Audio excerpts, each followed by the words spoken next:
Okay, we back in action. Hey nobody, it's Adorable Ho. And this time I have switched to the 5 gigahertz Wi-Fi connection thingamajigger. So now I changed my bitrate to 4000 and I should be able to hopefully not have any issues. Hopefully. Encoding overloaded. Consider turning down. Okay. I am definitely still a noob at this stuff.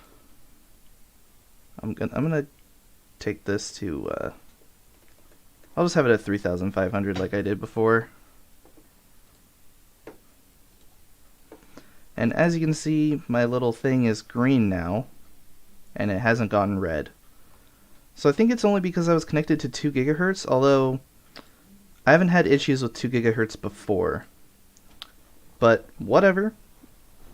It is what it is.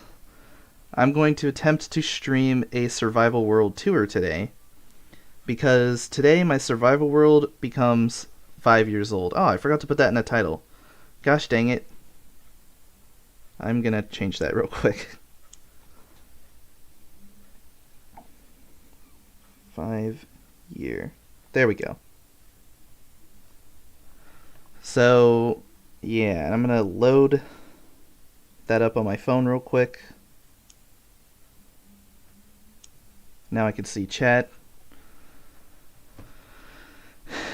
And hopefully this time we don't lag. I also have my controller connected. And so, yeah, I have this copy for the world tour that I converted to creative, although for some reason it still says survival. But I'm actually going to use my main world version for this. I'm going to check. Let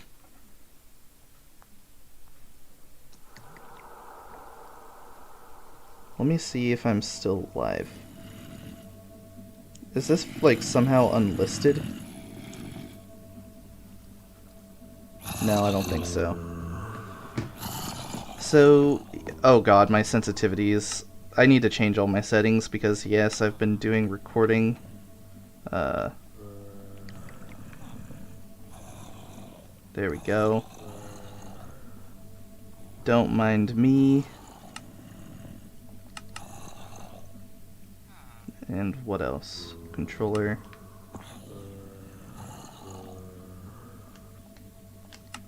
There we go. And so, yeah. My survival world becomes 5 years old. I mean, supposedly today. I don't know for sure because I never actually wrote down or recorded when I created this world. Probably partly because I was younger when I made this, of course, and that didn't really cross my mind. And second of all, I would say it's because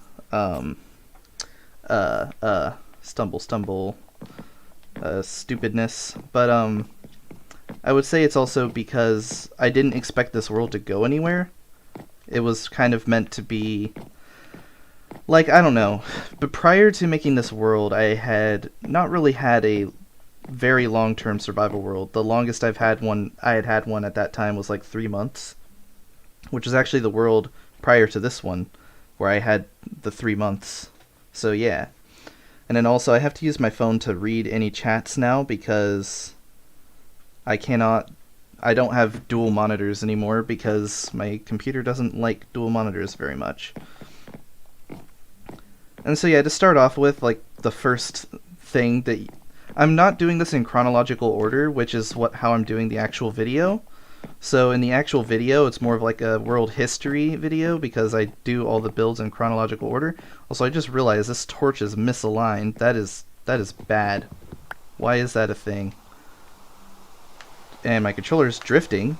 Please stop. There we go. That's better. So yeah, I'm doing this in the order of basically you spawn in the world and I'm just going to try to show you everything that you would see. So first of all, there's spawn, and yeah, it's kind of designed to trap anybody who would spawn back in Legacy, because back in Legacy you had no choice on like the spawn radius or whatever. So if you wanted to trap people, you had to make like a 20 by 20 area, sort of. It was really weird, but that's that. And then next to spawn, there's also these, like, this is supposed to be where people who joined could get items, but that's not what this is anymore. It's just junk, which I need to sort through. And I kind of want to redo this area as well, because as you can see, it kind of lacks polish still. So yeah, I think that needs to be redone. And this is also got blown up by a creeper or something. I don't know. There's some furnaces here. And there's this area, which this has like been like this from the very beginning, is this like flat area, because like the way I made this spawn was I just flattened a mountain pretty much. This used to be like a, not a mountain, but like a small hill. And this nether portal used to be lit, but it has since been unlit. Probably by a creeper explosion, I don't know, but I haven't bothered relighting it because what's the point? Anytime people join the world, they see the nether portal and think it leads somewhere when it really doesn't. So they go in the nether and die immediately. And this also isn't really a multiplayer world anymore. It kind of is, but not really. So yeah. And next to spawn, you'll see this chest that says K's. It used to say shit, but it's been censored by the Bedrock censorship thing. And yeah, it just has some stuff in it. That is one of my internet friends, Kagome, or Kagomi, because she always gets mad when you say Kagomi, but whatever. She always gets mad when you say Kagome, but whatever. I always say Kagome. And then there's this fancy staircase that goes through caves, just like this, which leads you to the top of this mountain, which is kind of more of a hill compared to like current whatchamacallits, like current terrain generation. And this little hill is like a farm area, and there used to be another map here, but like snow got in the way of it or whatever. It broke, so whatever. So there's an ice farm here, but this ice farm is literally useless now, thanks to the 1.18 update. So yeah, that's fun. So I might add the leaves back over it again, because the leaves originally would stop the ice from forming, but now I might as well, because leaves make it look cooler. And all it is at this point is looks. But I used to use it to farm a lot of ice. Then there's the bamboo farm, which is a very small one, but rather effective because I don't use bamboo for much.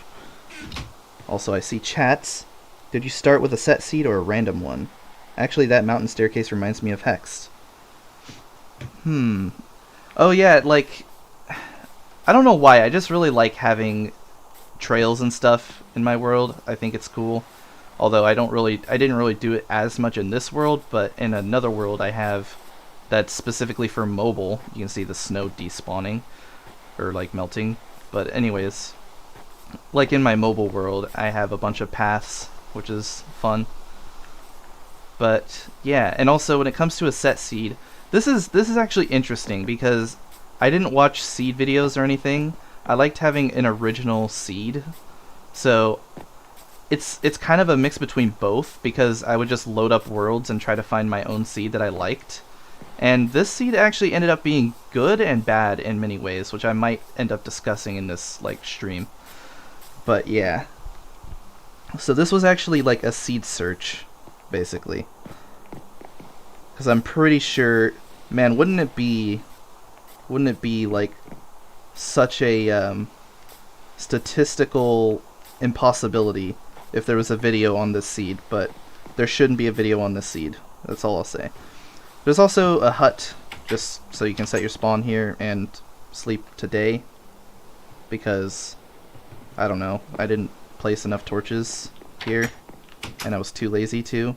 Also, this flower here is Stealth Flower. Stealth is somebody who used to play on this world a lot, who doesn't really anymore. I mean, I say a lot when they played the most out of most of my friends, but yeah. I have a berry farm, which I added recently. A cocoa bean farm, kind of, which I also added recently, just so I could get brown dye, pretty much. There's a nether wart farm, which is very inefficient, but hey, it exists. There's a kelp farm, which kelp is such a very interesting like resource to farm. But yeah, this is a kelp farm, and it has produced actually quite a decent amount of kelp. Ooh, hello, Jake Carroll. I'm not sure if you want to join a VC just yet, and if you want to join the world, but when you're ready to do that, just let me know. I also have a potato and carrot farm. I don't know why I couldn't come up with that. There's melons and pumpkins. This is going to be a long stream. I already know it because I just like can't get to the point. There's this very inefficient automatic sugarcane farm. Very, very inefficient. But, I mean, it'll be a little bit faster now, or I don't know if it's now or in 1.19, but Bedrock's like tick speed finally gets fixed. I'm excited for that, but this will still be really slow. I can do both whenever you're ready. All right, I'm pretty much ready if you want to do that. So yeah, I'll just quickly. First of all, I want to see if the stream lagged at all. No, it didn't. Ooh, my mic is peaking. Gotta love that. I'm gonna turn that down a little bit, like that maybe. And then we'll go here. Look, this is some screenshots from my Pocket Edition world. I accidentally killed Ricky the Chickie, who was my pet chicken in my world. But anyways, boom. I've joined that. I didn't hear a noise, but whatever. And then we'll go back to Minecraft. And I think... Please work, thank you. I think... It's surprisingly not delayed. Ooh. That's cool. Oh my god, I hate controller drift. It even makes it so I can't use my mouse. That's so annoying. Funny thing is, while you're doing a tour of the world of what's on the world, I'm going to be making new additions to the world, basically. Yes. While you're doing that. I mean, hey, I'll check out what you're doing towards the end and be like, boom, and here's a new addition to my world, Jake Carroll's area. The start of it, anyway. Yes. I feel like playing with controller, so I'm going to do that. Alright, so what do I have on here? I might just go with the stuff I have now, which I think is very little. So I'm by the map art. I have diamond armor that's about to break. I have a few diamond... I'll keep the diamond tool. Especially the fortune diamond pickaxe. And I have sense. 48 cooked salmon. And I have a world map. Yeah, oh, my game lagged for like a good second. Now. So next up here, we have the Tinted Glass Gazebo, which is a 1.17/18 project that I still haven't finished because guess what? Geodes grow really slowly. So, yeah, but this is basically, once I remove all this torches, this will be effective as an all-day mob farm, and it also looks kind of cool inside it, so, yeah. And then, close to that, we have the regular, well, slightly regular terracotta forest, which I tried to make a forest out of glazed terracotta. This ended up in a Toycat stream thumbnail, fun fact. Because that's how awesome and famous I am. Moving onwards. Right next to spawn, we had the farm area. There's also the map art station, one of my absolute favorite things I've ever made. Not only because it's functional as a really good place to kill mobs, but also because it's functional as a thing for creating pixel art, which I've created quite a bit of pixel art. So there's, oh my god, stop drifting, controller. There's Rip Long Boy map art. Yes, there's a map art that I made that I no longer have because it burned in lava and I only had one copy. But anyways, there's Debootbon map, which is just a map of something you'll see in a second. There's the World Roadmap, which this was a project, man. Creating this, completely traced map of all the paths in my world. So when you see the green paths, those are, walking paths. The blue paths are Debootbon, which you saw earlier, which I'm just gonna say it. It's an underground ice railway. And then there's the red path, which is just, or not the red, the orange path, which is just a normal above ground rail that I made. And that's pretty much it in terms of that. And also there's all the different areas, like the downtown areas, the public gold mine, the Flatland, Nostalgia Mountain, the Cherry Forest, which I couldn't really write that, so it just says Cherry, Xylon, and the village, and the pixel art, and all that stuff. There's also a pixel art, or this is like a diagram, basically. So, like at what durabilities are items worth recycling? And this diagram kind of ended up being stupid because pretty much no durability. Like, every single durability bar is basically empty, so what was the point in that? There was no point in that, let's just say that. Still cool nonetheless. Yeah, just a fun project, basically. And it just hangs in my zombie farm for no reason. This is my favorite map art by far. The Creo map art. Like, the Creo logo. This... Oh yeah, that's sick. That actually looks like it was not made in Minecraft either. That looks like you like an image and put that in Minecraft. So, fun fact, I'm not really good at visualizing things or like drawing things in general.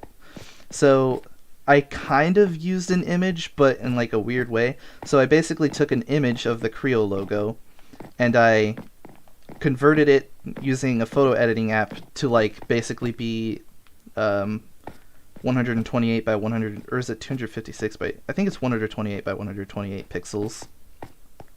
So that way I could just closely examine it and place like the carpet for each pixel. It was kind of a chore, but it was so worth it. Although the background behind the Creo logo, I did do all that pixel art myself. It's just the Creo logo. Like, I wanted it to look exactly like the actual Creo logo. So yeah. Then there's the good old... This controller is so bad. Like, please, no! I want the offhand flower! This is a reference to an Ask Mojang where, like, the girl was like, what do you even want to hold in your offhand? Why are you like, do you want a flower? And so, yeah, I made this so that I could make fun of that Mojang employee while also holding a flower in my offhand. So, yeah. Also one of my favorite map arts because it's funny. And then there's... Oh my god, this controller is awful. Stop. Stop. Ultra Hard Survival Hexed promotion thing. Pretty neato. And then, yeah, there's like other map art stuff in here. This is a map art that I actually made on Legacy, the Creeper Problems one. Although it looks better on Legacy because the colors were more vibrant. I don't know. But, yeah. Anyways, that's the map art station. So that flexing is done with. And also, since I use this as a mob farm, there's a ton of mob loot here. I have to very frequently empty these chests. Well, not the slime balls one, but the regular mob loot one I have to frequently empty. So yeah, moving on. There's this pathway which will lead from Spawn to Chunk Junction, which we will be in soon enough. There's also this pathway which leads you to the village. Which this village is whatchamacallit, is massive. Let's just say that. Like this village is way too big. So what it's eye candy basically for the most part. Yeah, pretty much. So what used to be here, like I think like right about here, there used to be a regular old-fashioned desert village, and I was like, this desert village is really crappy looking. And on top of that, I thought all the villagers were dead, but it turned out a lot of them were still alive. But that's besides the point. I didn't really care about villagers too much until Village and Pillage came out. And when Village and Pillage came out, I was like, okay, villagers are like way easier to breed and like deal with. I mean, to an extent, they're still kind of a pain in the ass, but anyways. So I was like, okay, I should make a village. And then I was like, I should go all out and make a huge village, because like after I destroyed the desert village, there was so much room for me to build, like, yeah, I could build all of this because like this area was relatively flat. And That's what savannas were in Legacy. yeah, it's Savannah like and deserts. savanna and desert. So I think this was mostly desert. Like, I don't know, like maybe There's only like two small patches of savanna. yeah. And I think some of the grass I added in myself, but yeah. And for a while I actually used this village for trading. So like if I go, I'm pretty sure I filled a barrel with emeralds using the villagers in this village. So I did a decent amount of trading, or not a barrel, just a normal chest, and it's almost full. But yeah, I did a decent amount of trading here, and I also had this other building which I stored the rest of the stuff I bought from villagers. And it has like a ton of rotten flesh for clerics. So this is like all the stuff that I can sell to villagers. So I would have like paper, coal, melon slices, rotten flesh, flint, so on and so forth. And then this is the stuff that I bought from villagers, which bought a decent amount of like random tools and stuff. But yeah, there's food, all sorts of stuff. But these are the carrots and potatoes that I would give to them for them to breed. But what ended up happening with this village that ultimately caused its demise, also I built a pub just for fun. But what ultimately... Cancer's attitude to be appreciative of that. Yes. Also, this was supposed to be a strip club, but I never finished it. Wait, let me see. I mean, there's nothing in here, but I was gonna make this building a strip club. Like, that was the plan with this. That's then, hilarious. And Considering then, you want your world to be PG. True. And then there's the prison, and this is where I plan to trap like all of my best villagers that had like the best items. They're too good, or they're like, yeah, they're too good for this village, so they need to be trapped. Totally not so I can use them as slave labor, but what ended up happening with this village is that the villagers were stupid and would wander too far because the village is massive and not be able to get back to their work blocks. And that led to the village being useless. And so, yeah, at this point, it is just like a nice little bit of eye candy, basically, in my world. Because it looks pretty cool. Especially the bell tower, which I call this Bell Tower Village just because of the bell tower. I'm not very creative, but yeah. Oh yeah, that bell tower is really cool. Probably my favorite part of the village, if I'm being honest, is the actual bell tower. Yeah, same. So moving on from the village, I think the only thing left to... Okay, I mean, there's like one small thing to show, which is this like tunnel. Wow, cool, a tunnel. But yeah, this tunnel kind of has a story too, because it used to be an ugly tunnel, but I eventually made it look better. Moving on, we have... I don't know why I keep wasting fireworks to do like such basic maneuvers, but there's also this like little pond, but I haven't really done anything with it. And then this is one of the Debootbahn like checkpoint stations, basically. And so every single Debootbahn station looks pretty much like this, which isn't like the best like style of build I've ever done, but it's distinguishable from my other builds, which helps because it helps you get down to Debootbahn, which is inspired by the German highway called Die Autobahn. But of course, instead of Die Autobahn, which like technically translates to the car train or something like that, this is the boat train, basically. And so yeah, and I have this map, but this is out of date now. I kind of need to make a new one because there's now a branch like right here. I think right here. Yeah, there's like a branch right... Wait, no. Right here. Like along this way. Which leads to Chunk Junction. And there's another branch both here and here, which lead to Skyscraper Farms, which we will be there shortly. And so yeah, let's take Debootbon over to Chunk Junction.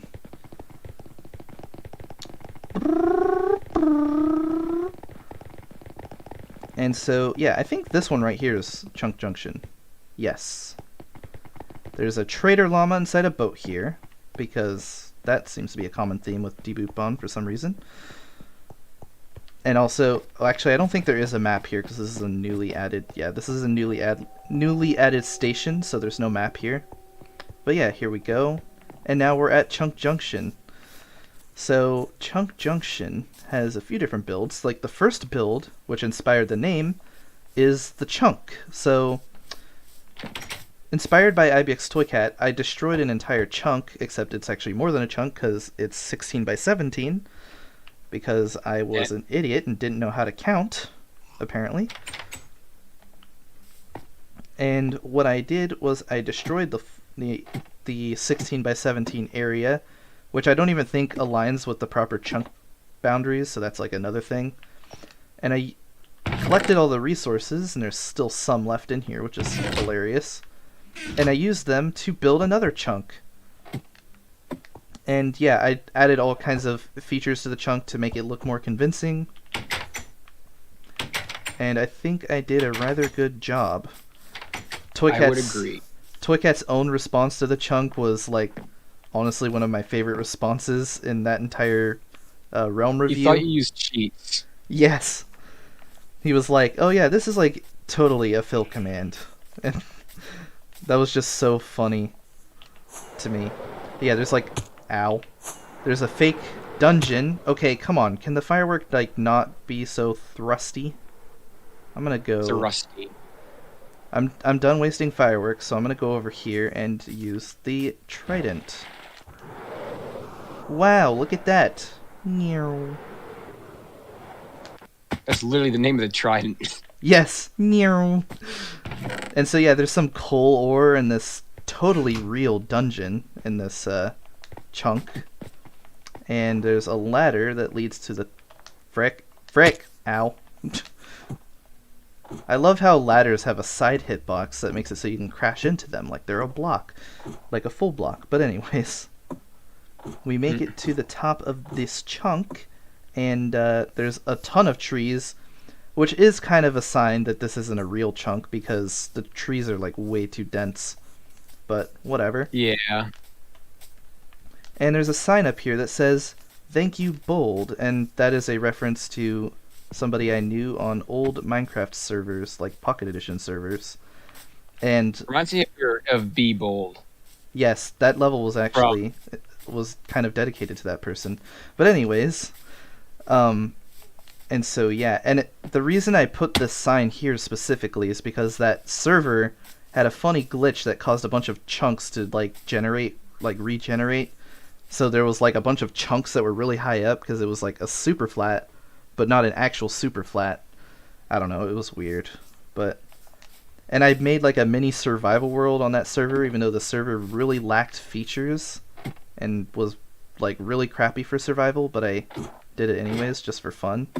Like I turned the glitched chunks into a survival world. Man, those were the days.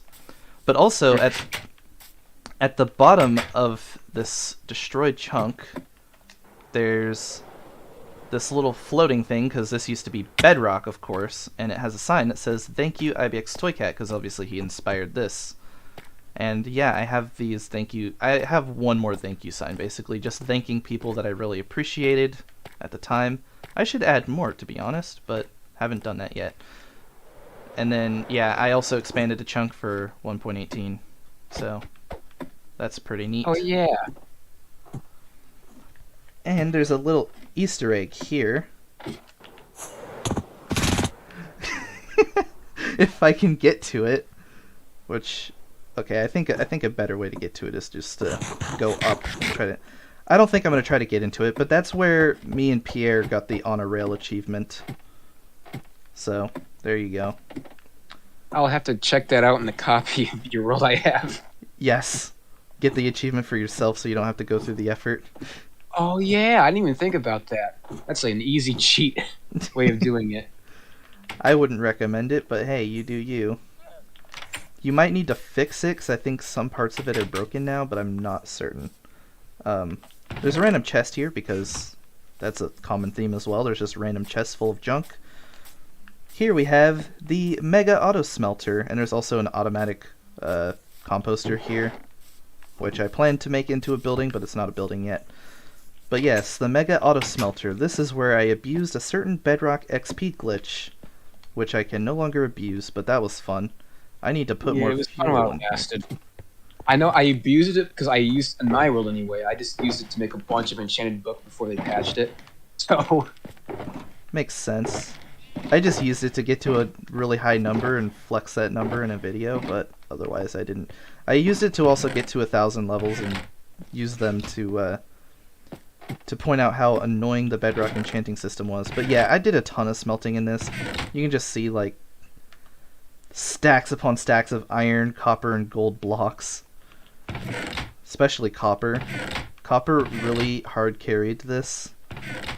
So yeah, and being able to fortune the auras as well. Really hard carried that.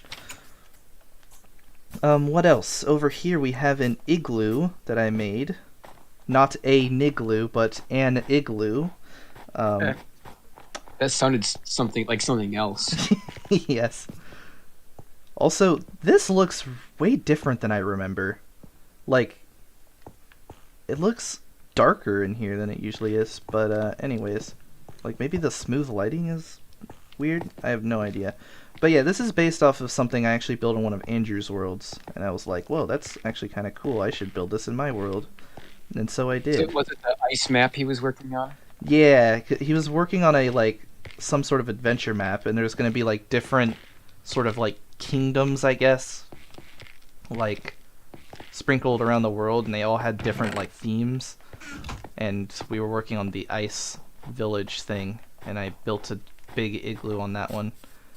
And I also built a big igloo on my world, although the one on my world is slightly smaller because I couldn't fit a big one here. My controller is drifting constantly. That's always fun. Yeah. So, oh, one thing I forgot to show was the pathway to my 1.17 geode, but oh well, there's not much to see there. Just a giant railway. Yeah. In fact, actually, you know what? I got the on a rail achievement from taking that railway to your geode. I just remembered now. I think it was either on PS4 or I would PC where I got the achievement. I would assume on PS4, but who knows. Yeah, might have been. But yeah, so there's the stuff there, and this is the 1.18 geode, which is much closer to my base, like my overall, basically closer to where I constantly spend time in my world. But it still goes very far down, because 1.18 be like, yeah. But yeah, this geode is what I now use to get the amethyst for the frickin' tinted glass gazebo. And it's still painfully slow. Even with me being able to AFK here while doing other stuff. But that's a thing. Also, right here, you'll see a sign that Jake placed saying Jake Carroll was here. Did I put a date? No, you just wrote... Damn, I should have. Well, you can probably find the date because... Yeah, it was some... I think it was sometime... It was like late 2021 at some point. I think it was like around summer 2021. Like June, July, around that time frame probably. Maybe. I don't remember. It was like the time I let you and Jaden on, though. I'm pretty sure. Or no, it was actually before that, I'm pretty sure. For it. Because I forget the exact reasoning and why you let me on at that time, but you did. Oh. And I think you basically gave me a tour of the world. I said tour kind of weird, like Tour. tour of the world. I thought you were going to say, I basically gave you a turd. No. But yeah, so I have this rainbow dropper down to my end portal, which is pretty cool. And it has this, like, weird rainbow TP above it, which I kind of find ugly, but whatever. I'm too lazy to change it. In a way, I kind of like it, even though it's ugly. And then, I guess, while I'm here, since I just slept in that bed, I can quickly go to the end. And I can show off this project that I'm working on that I still am really far from finishing, which I wanted to have finished for the world tour, but that was just way wishful thinking. And that's the end dome. And I am getting pretty close. You can see these circles are about to meet. Like, I just need to finish, like, that one and that one and that one and that one, basically. But I did the top one. And, yeah. You motherfucker. What happened? And Enderman's mad at me, and I don't know if I even looked at him. It's probably that one bug. On the plus side, Endermen lose interest, like, really quickly for some reason. Because bedrock, it'd be like that. But, yeah, so I have these shulker boxes full of leaves. Because I'm building the end dome out of leaves, because it's a really easy block to get. And, part of me plans to leave the leaves when I'm done, but I also plan to get rid of them. I'm not entirely decided yet. At the very least, I need to get rid of these lines. They kind of look like crap, but I say leave it. it just, I don't know, it depends how it ends up looking once I add all of the shroom lights and stuff. Like, I'll use a creative copy to see what it looks like without the leaves first, and if I like it better without the leaves, then I'll remove the leaves. Fair enough. But yeah, I also replaced end crystals for some reason, and I also have killed the Ender Dragon enough times to have all of these end gateways, which I've like connected together with a wooden circle. And I plan to build stuff in the end once I finish this ludicrous project. I'm not sure what I'll build in the end, but I will eventually build something in the end. I'm gonna see if anybody chatted, but I don't think so. No. Sad. It says, oh, oops. It says 4 people are watching, so thanks for watching, people. Well, I'm one of them. I'm one of them too, so really there's 2 people watching. But anyways, at least I get to feel special. So we have the we have like a really small dripstone farm, which is not necessarily temporary. Like, I plan to keep this here forever, but this isn't going to be my main one. But it's just here so I can get dripstone for another project I'm working on. And so, yeah. And also, it makes really satisfying water noises. Anyways, there's also a bee farm here because, like, either 1.17 or 1.18 added the candles. And I think it was 17. I'm pretty sure it was, because I used candles in Hexed, and I don't think Hexed was an experimental world, so... But yeah. So I made this bee farm so I could craft candles, and I've never actually crafted candles yet. But I've also used it to get tons of honeycomb and tons of actual honey blocks. Because I kind of want to build with honey blocks, but oh my gosh, honey blocks are such a slow process to farm. At least with this amount of bees.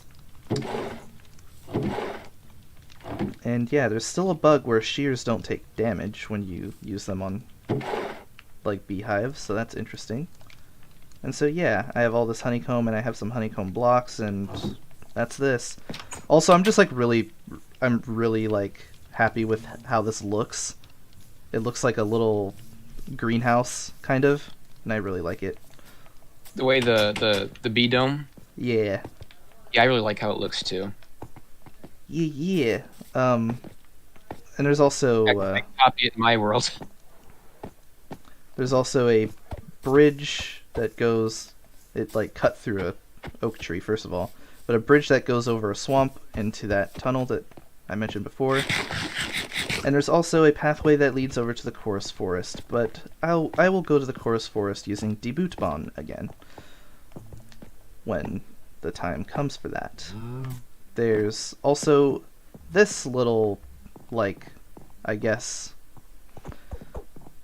I don't know what you'd call this, a roof, and then there's a staircase that goes underground, which leads to my zombie grinder, which I can also drown the zombies. And yeah, there's currently a bug in Minecraft Bedrock Edition that allows you to drown zombies and pick up anything they're holding, whether it be armor or shovels or whatever, and you can pick it up with full durability. So I have all of this armored swords and shovels and stuff that I've gotten from zombies by drowning them. I also sometimes don't drown them and get the damaged variants of the items. You can see how much farming I've done here with the sheer amount of iron, carrots, and potatoes I've gotten from them. But, and yeah, there's also damaged gold, which I throw into this blast furnace here, which I fuel and smelt into nuggets and stuff. And I've gotten tons of gold and iron from that as well. And so yeah, and I also have a strength beacon here so that they get one shot if you're using a sharpness or smite sword. I store rotten flesh here. There's the recycle guide I showed off earlier. There was also a bunch of chickens in here, but like I kept constantly like spawning chickens using the eggs they dropped. But eventually all of them ended up dying in that lava, so that was kind of an interesting time period when I had a bunch of chickens running around in here. And I also use piercing crossbows sometimes to fight these guys. Sometimes, and this is also where I keep fuel and etc. And also this sword is supposed to be in here, but I always forget to put it back in. Next to that, you have the overly complicated redstone mechanic that I use to drown the zombies. Because, let's just say, I needed it to do a certain thing. Which is like, place the water. It was like supposed to be a toggle for the water basically, so like, if I click this, it places the water, activates a piston, so that the zombies don't like swim up, basically. Which they're not supposed to be able to do, but they can still do it, which is annoying. Anyways, that's besides the point. I also have a slave chamber down here. And these guys, I force them to give me money for rotten flesh. And I have 10 of them, so yeah. This is basically my money printer here. Currently the only one I have, but I'll eventually have more. And I also have tons of diamond armor and tools, which I get from my other slave chamber, which you will I say shortly, but you will see that in quite a long time, probably. But yeah, I get tons of... Eventually you'll see it. Basically, villagers are pretty easy to exploit, so it makes me feel less bad about exploiting the drowned bug, because villagers aren't a bug, and they are more overpowered than a drowned farm, so yeah. Anyways, yep. Moving on, I think that completes Chunk Junction. There's a little bit going on here, and I plan to possibly have more, probably another small build here, and obviously I plan to make the automatic composter be an actual build. But yeah, I'm gonna take the normal pathway over to downtown because there are a few things along this pathway that I need to show off. So, first of all, we have Jake Carroll's house, except it's not really his house anymore because it's more of a storage for me, and he plans to have a new area. It's still cool for novelty. I have something in your main world anyway. Yes, and I basically used it for a bunch of auto smelter storage. That's pretty much what it was for. It also has an upper floor, which, by the way, not used yet. But another thing is this house looks freaking awesome with RTX because of the stained glass. Which, you know what? I'm gonna risk it for the... Oh wait, this is gonna kick you out. Oops. I'm gonna quickly just show it off in RTX because, oh my gosh, it looks so good. Yep, I want to do that first, then that. I'd like to point out that I have not built a single thing. I've been mining this entire time. Okay, Minecraft crashed. I love when that happens. Well, like that mesa, the one I'm talking about, you've done zero mining or anyone else for that matter. So I'm getting rich. Oh, heck yeah. Okay. My goal is to be entirely self-sufficient for the few times I probably play on New World. I want to just get resources by myself. Hell, I'll go to the end and get an elytra myself. If there's still any end cities that you haven't looted. Here we go. Jake's house with RTX. Like, it is colorful Oh, in here. that is cool. Oh my! It even like the light shines through with that same color, at least with the yellow. Yep. I see you still haven't fixed the ceiling. Like Oh, that one glass area that screwed up. That bothers Yeah. me. That's just, I should. You know what I'm gonna do? I'm gonna break this so that I remember to fix it later. I didn't remember I even made it subtouch. that way because when I was building this, I ran out of the purple glass to put on the roof. If you want to see if your graphics card supports RTX, now's your chance. I'm gonna invite you again. All right. Part of me doesn't expect it to, but if it does, that would be sick. Ooh, and it's nighttime. RTX. And yeah, my actual world history video is gonna have a ton of RTX clips in it because might as well take advantage of the fact that I can do it. Also, though, my computer is gonna start dying any second now. Because No, mine it doesn't. Well, I downloaded the pack, but it just shows regular Minecraft. So does that mean my computer doesn't support it? probably because it usually turns on by default. You could go into your settings. I would say go into your settings and see. Like go to video. And there should be upscaling and ray tracing. Upscaling and ray trace.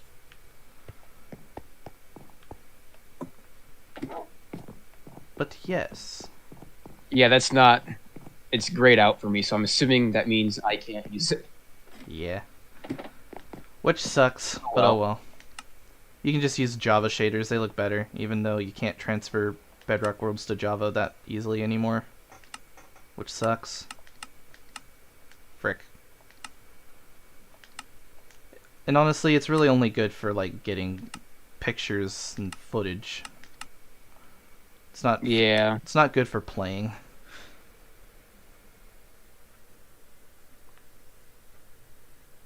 You can not have to suffer anymore, computer. You're welcome.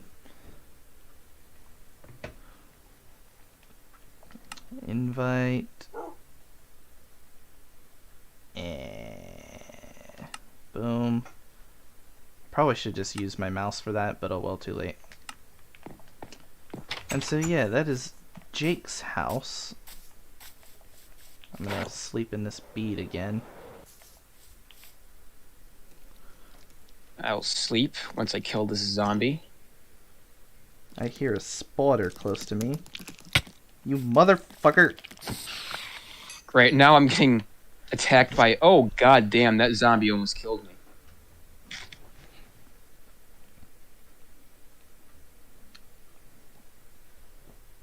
And oh, cool! Now there's a zombie attacking me. Good thing I have a strength beacon, so just using a regular diamond axe just one-shots everything. I hope I can find some diamonds or something, because all I have is a half-broken Protection 3 diamond chest plate from the handouts you gave me when I first joined the world that I still have. I could give you my RGB leather armor, but leather armor got hardcore nerfed recently, so that's kind of sucky. I don't really want anyways, because I want to, at least in this area, I want to be entirely self-sufficient and just get everything by myself. Just kind of like a flex. I don't know why. That makes sense. So anyways, moving on, we have the secret room house, which this is kind of this was just an interesting idea I had, because I was trying to think what should I build here? Because before, this just was a random pit basically in the side of this mountain, or not mountain, but hill. And I was like, I could build something here. And so at first I just built this first room, but didn't really do much with it. But then I decided I think it would be cool if I made a big chain of secret rooms. So, first of all, you flip that lever, which is relatively hidden, which activates something way later down the line, basically. Then you just activate this lever, And let's see if I can actually remember the rest of the secret room. So you just throw an item through that map, and then that should eventually close. Ooh, did it not work? I'm curious why it didn't work, because it's supposed to use a hopper to put the thing in here.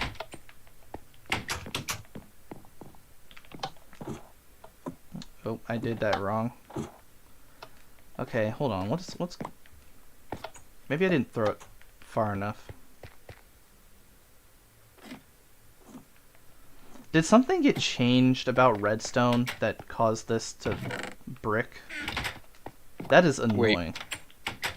Where are you at right now? I'm in my secret room thing. Oh. Oh, okay, that time it worked. Cool.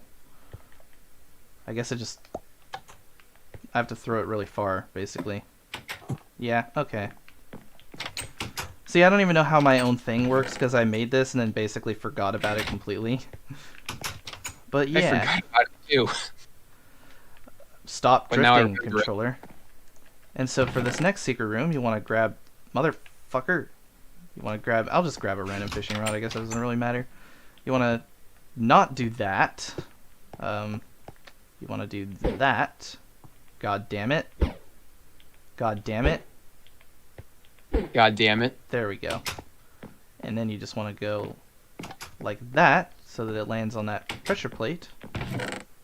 Then stop.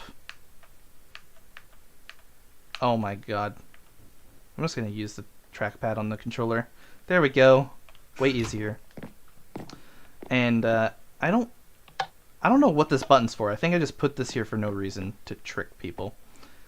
But yeah, so that wait, what? Hold on a second. Also, now I'm confused. So this, it literally opens a wooden door. So what is the point? I guess I meant for that to be an iron door, but I didn't have the iron, so I just made a wooden one. Whatever. Okay. And this one's pretty easy. You just use the shulker box to fall through, just like that. Now with this one... Oh, okay. That's to get back, basically. Makes sense. That's just a random chest. So this uses the good old door trick to get up. Then you flip a lever, which closed the door because I forgot to properly reset this. There we go. Let's pretend I didn't forget to properly reset this.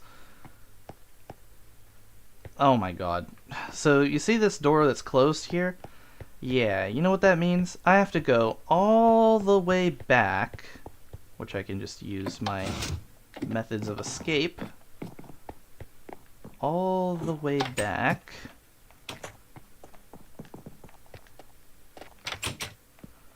And flip this lever again. Because apparently I flipped it the wrong way. Hooray. And so I'll just throw my valuable pickaxe in there. Shouldn't be a problem.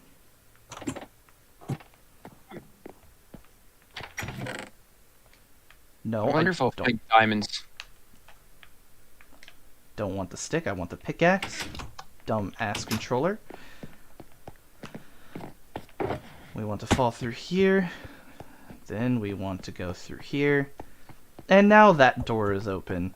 So then you go through this weird lava pool and you jump right into this corner. Just like that. Damage your armor. Now this one's fun. So you have to like click all 3 buttons within a certain time frame. Ooh, nope, I wasn't fast enough. Nope. I think this would be easier with a mouse, so let's try it. No. Come on. Would these goddamn mobs leave me alone?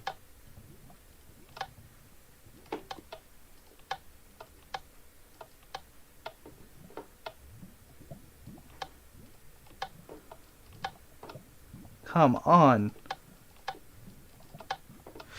That was really close. Yeah, this takes so many tries.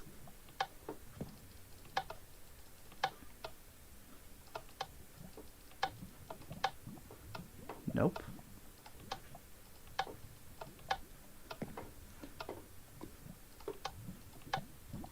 There we go.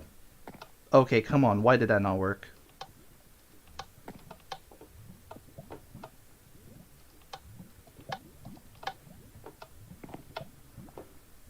Is this broken too?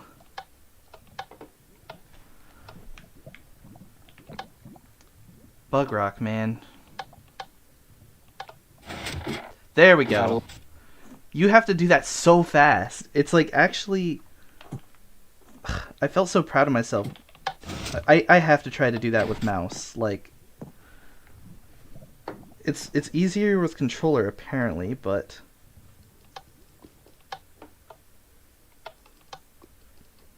Oh my god.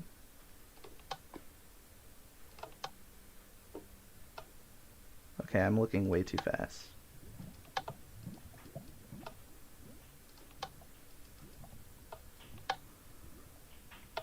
I'm doing pretty well.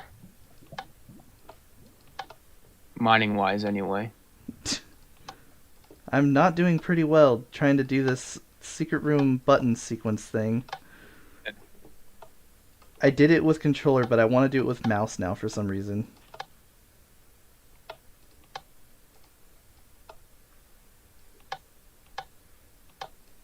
There we go. Did it with mouse. It's just easier if you just click and hold and just go. The whole secret to it was just to take it slow and not fast, but oh well. And this is the final secret room where I stored a bunch of cobblestone, some granite, 4 pieces of coal. You know, my most valuable items. Oh my god, please work. There we go. And now I'm actually going to try to proper reset this whole area on my way out. And we're going to go this way. I have to flip that lever. And then I need to go up here.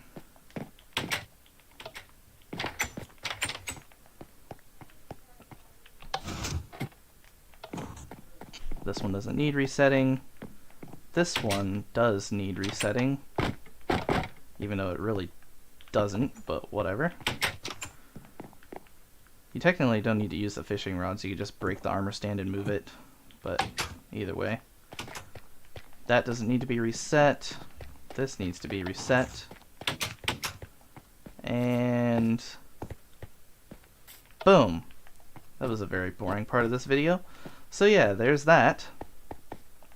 Now if we go this way, here we have the redstone storage room, which it's built out of redstone blocks because I had so much redstone and it was filling up my valuables chest pretty much. So I was just like, you know what?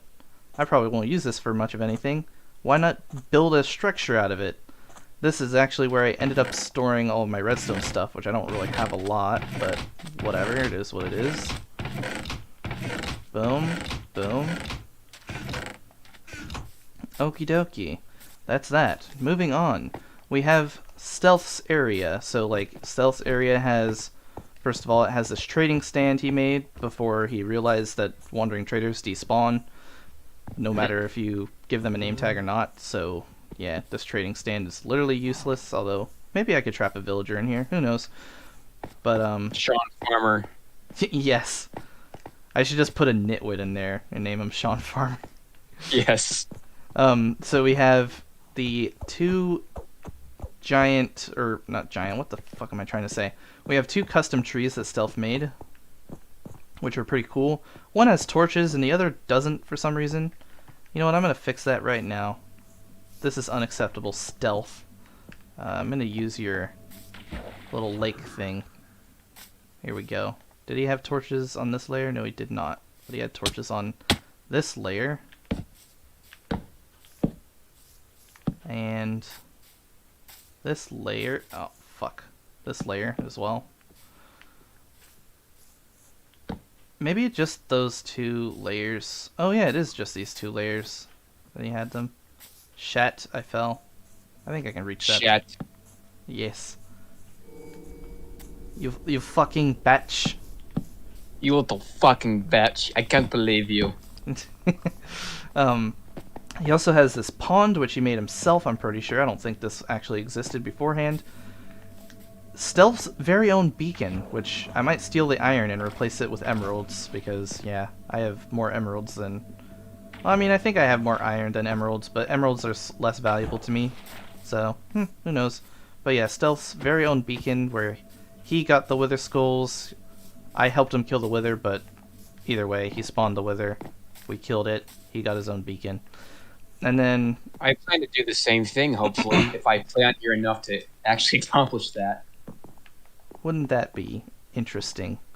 But, yeah, so Stealth also has this house that he made, which it's kind of cool, I guess, but it's very empty.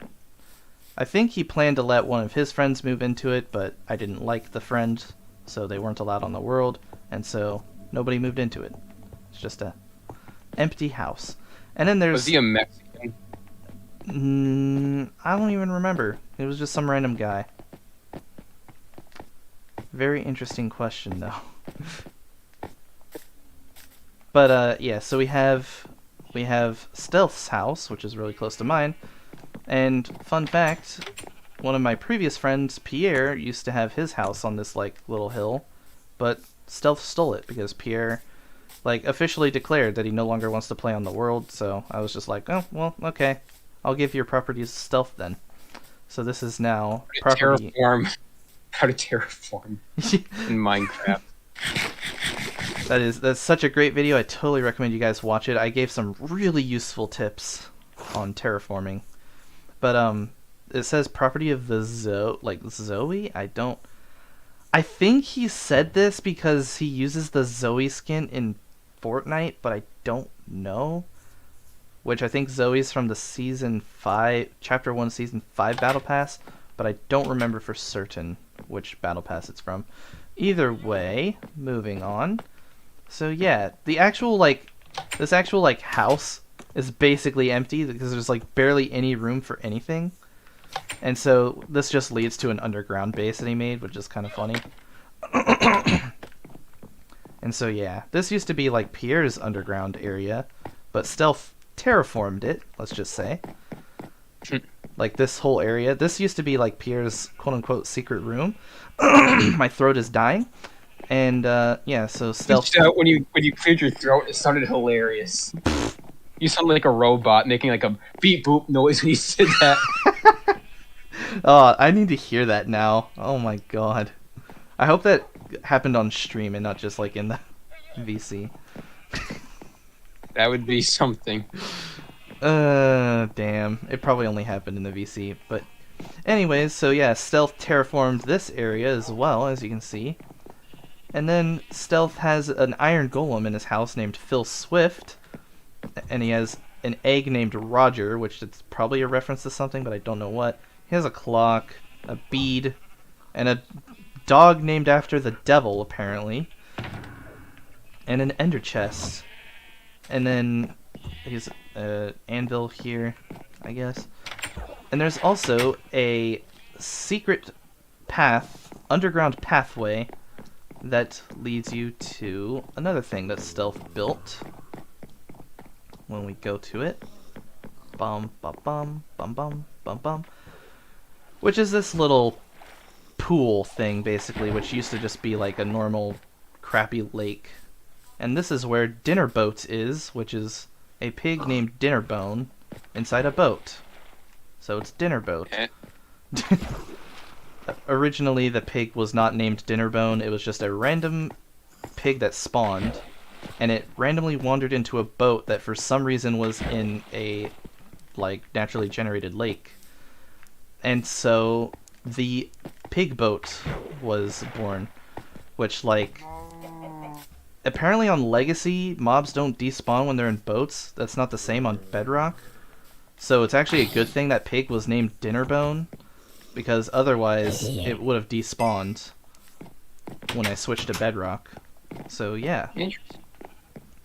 But that pig has been there since PS3 edition. God damn it! There's fucking monsters nearby. Where? You may not Oh, rest there's now. There are monsters nearby. I hear like a skeleton, a creeper. Oh, there's the creeper. Can I sleep now? Yes. Yes. Okay. So, yeah, that's it for Stealth's area. We're pretty much now, like, smack in the middle of downtown, so there's a lot of stuff to talk about here. There's this little house that some random person made who I don't even remember their username, but that's a thing. And it seemed like Pierre's house was actually, like, inspired by this as well. But, yeah, a creeper blew up here and I never fixed that, so that's funny. There's also a sign back here that says, "I like it when Stealth licks me." Who, I don't know who placed that sign, but if I had to guess, it was Mina that placed that sign. That is just my guess, but I have no clue. It might have been Salty. Who knows? It definitely couldn't have been Jay or Pierre. I don't think Jay or Pierre would have said that. If it was Jay, then oh my god. And so, yeah, I don't think there's really anything in here. Oh, there is actually some stuff in here. Interesting. But yeah, I have no clue who built this house. It was somebody on PS3 who I met in battle. They only played long enough to build this house. This campfire was added by Stealth, I think, and the like hedge around the house was added by Stealth. Which I think actually kind of adds to the appeal, so thanks, Stealth. There's the Mega Tree Farm, which has basically a layer for every type of, like, overworld tree. Except for the azalea tree, because that's, like, brand new. But, yeah, it has a layer for oak, spruce, birch, jungle, acacia, and dark oak. And every single layer you can grow 60 trees in every single layer, except for dark oak, obviously, because dark oak works differently, which is kind of annoying, but whatever. So, yeah, that's the Mega Tree Farm. And this took forever to build because I used iron bars for the sides of it, which admittedly looks awesome, but that was expensive. That probably costed more than an actual fully powered beacon. So, yeah. Next up here, we have this little walkway that leads to my house, which used to be known as Home of the Hoe. I used to have a sign that said that, but it's been blown up by a creeper, I guess. I don't know. So I have this. No, it says Walt Creepers. I mean, that's not the same sign. This one used to say "making mac and cheese for lunch." Oh yeah, and then it got blown up by a creeper. But there also used to be a sign right here that said home, like either "Welcome to Home of the Hoe" or it just said "Home of the Hoe." I forget. But yeah, it's long since been removed or blown up by a creeper. I would assume blown up by a creeper because I don't feel like I would have removed it. So I have these fancy banners. That's a thing.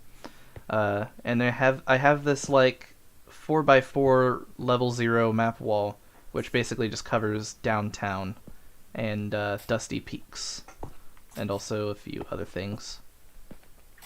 And it's kind of cool to look at because you can see quite a lot of builds. Oh, and it also has Chunk Junction in it as well, which at this point I would say that Chunk Junction's an extension of downtown. We have here the workshop. This is like where I have all of the different village and pillage, like new utility blocks, basically, is I guess what you would call them. So I even used barrels for storage. Basically, the village and pillage room, where you can take back your regrets and also cut your fingers. What? Moving onward, we have this quick little shortcut which leads to another debootbon checkpoint thing, which has a bunch of signs all over it that Jay placed, saying, "It's me again, Jay," which I think he placed this in 2019. I don't know. He didn't say the year, but it was 9/13. It might have been 2018 he placed this. 2018 probably, if I had to guess. And here Even too. though I don't know these people. And he also put a sign there. And he also put a sign Where else?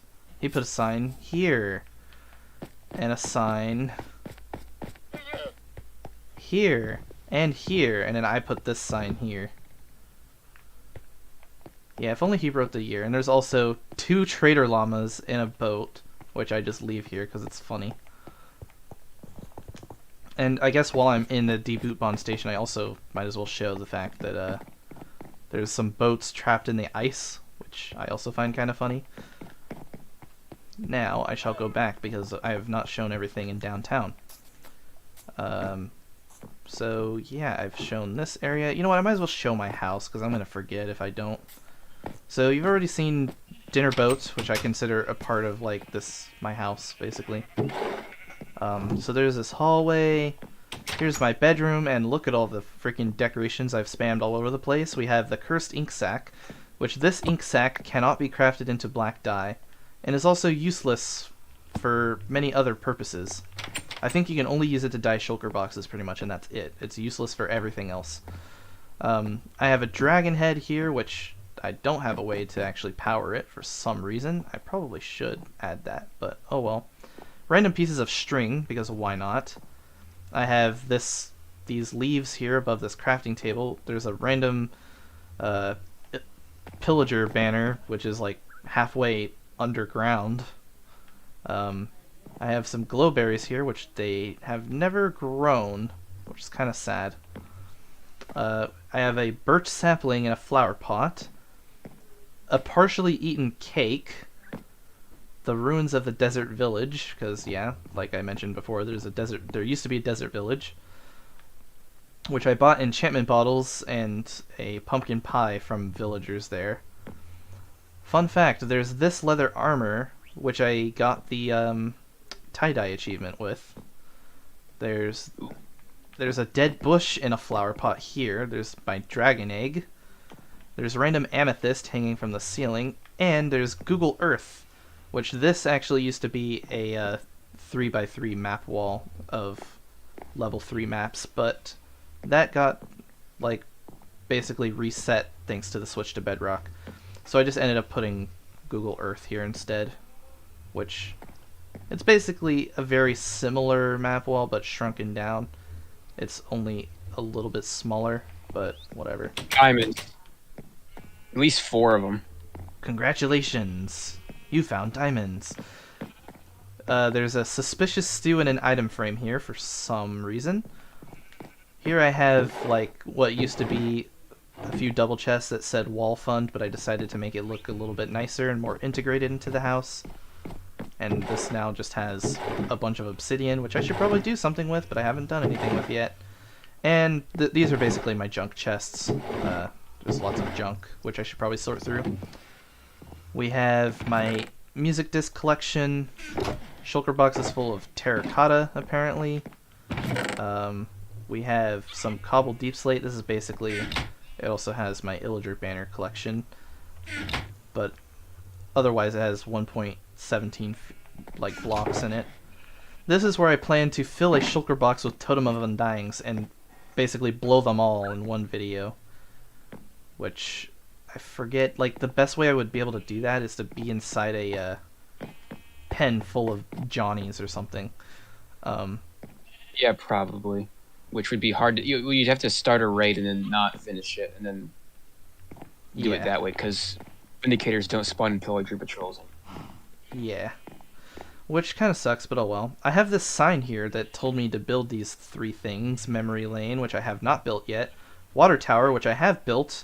I placed this sign like a year and a half ago or something, and there's still 2 things I have not built yet, because I don't really care to build them. I don't even know if I'm going to build power lines in my world, to be honest. That's just kind of like... I don't know. I don't think power lines look that good. This is all of my stuff that accidentally got duplicated that I still have to do something with. Like, I think I basically just leave all of this stuff for, like, whenever I join on a second device. Because that's how these items even got duplicated to begin with, was because I joined on a second device. So, yeah.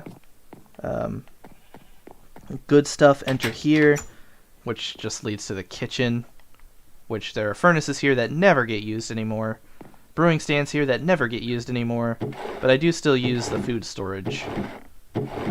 And so, yeah, this actually used to be like for storing brewing stuff, but now it's just for food. And there's also the fridge still, so that's a thing. And there's a random piece of glazed terracotta here. And there's a random fishing rod in here and stuff.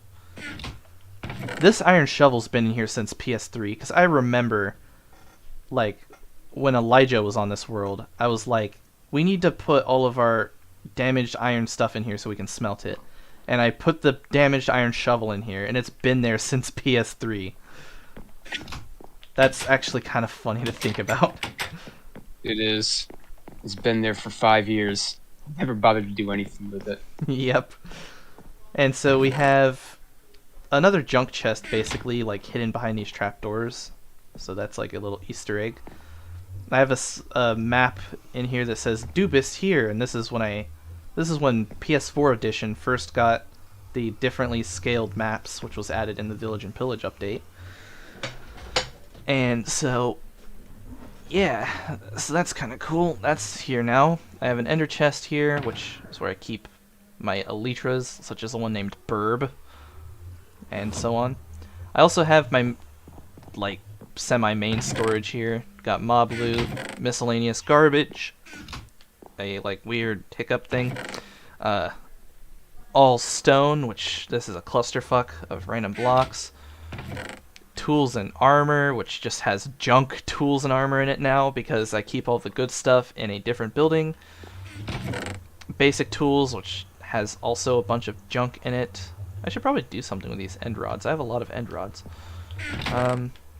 Wood, again, just like tons of junk bits of wood, like random doors, slabs, fence gates, stairs. Not a lot of like actual wood blocks in here, although there is some. Ores and rare. This is not my main ore and rare item storage, but I do have this here in case I need to grab any iron or diamonds to do something, which I haven't needed to do in quite a long time. Except I do need iron to make, like, iron related building blocks, like lanterns and whatnot, and iron bars and whatever. Terrain, there's just dirt and apparently white concrete powder and red concrete powder in here. A little bit of gravel. Oh, and coarse dirt. There's coarse dirt in here too. Interesting. We have Precious, which was like my first fortune pickaxe I ever got on here. And I never put mending on it, and so yeah, I used this for a while on PS3 to fortune ores and do strip mining and stuff. And then there's Animal Genocide, which was my looting and fire aspect diamond sword. It only has looting 2, which is weird, and only unbreaking 1. But that exists. Also never had mending, but it survived, it stood the test of time, which is cool. And what else? I have a freaking, like, armor stand with iron armor and a golden sword, which I probably got the golden sword from a zombie pigman that spawned here. We have another chest, which I had to add as an afterthought, which is etc. blocks, basically. We have a glitched bow that has power 3, power 3, as you can see, thanks to a legacy bug. That's always fun to just kind of just have there to remember that bug. And we have the Softness Shovel, aka a Silk Touch Shovel, in honor of Malachi Beatty, which that's a reference to a conversation I had with him where he accidentally said that he didn't need a Softness Shovel anymore to get a grass block because an Enderman dropped one.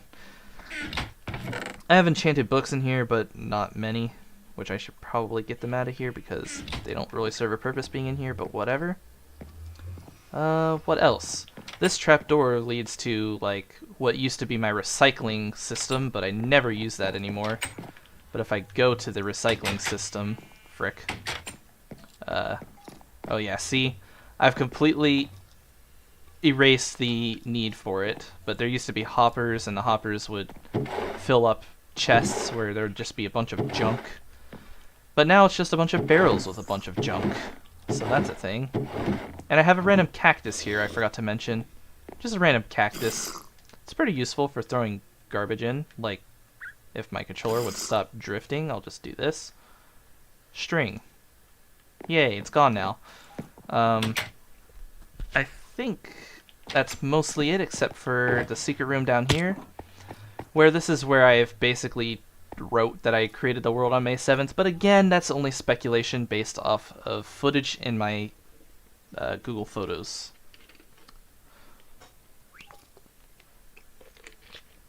There's a chance I created the world on May 6th, or even May 3rd, who knows. But the first ever evidence I have of the world is on May 7th. Then I have my firework collection, which I really need to get back to crafting more of those, because I'm starting to get loads, because this used to be full.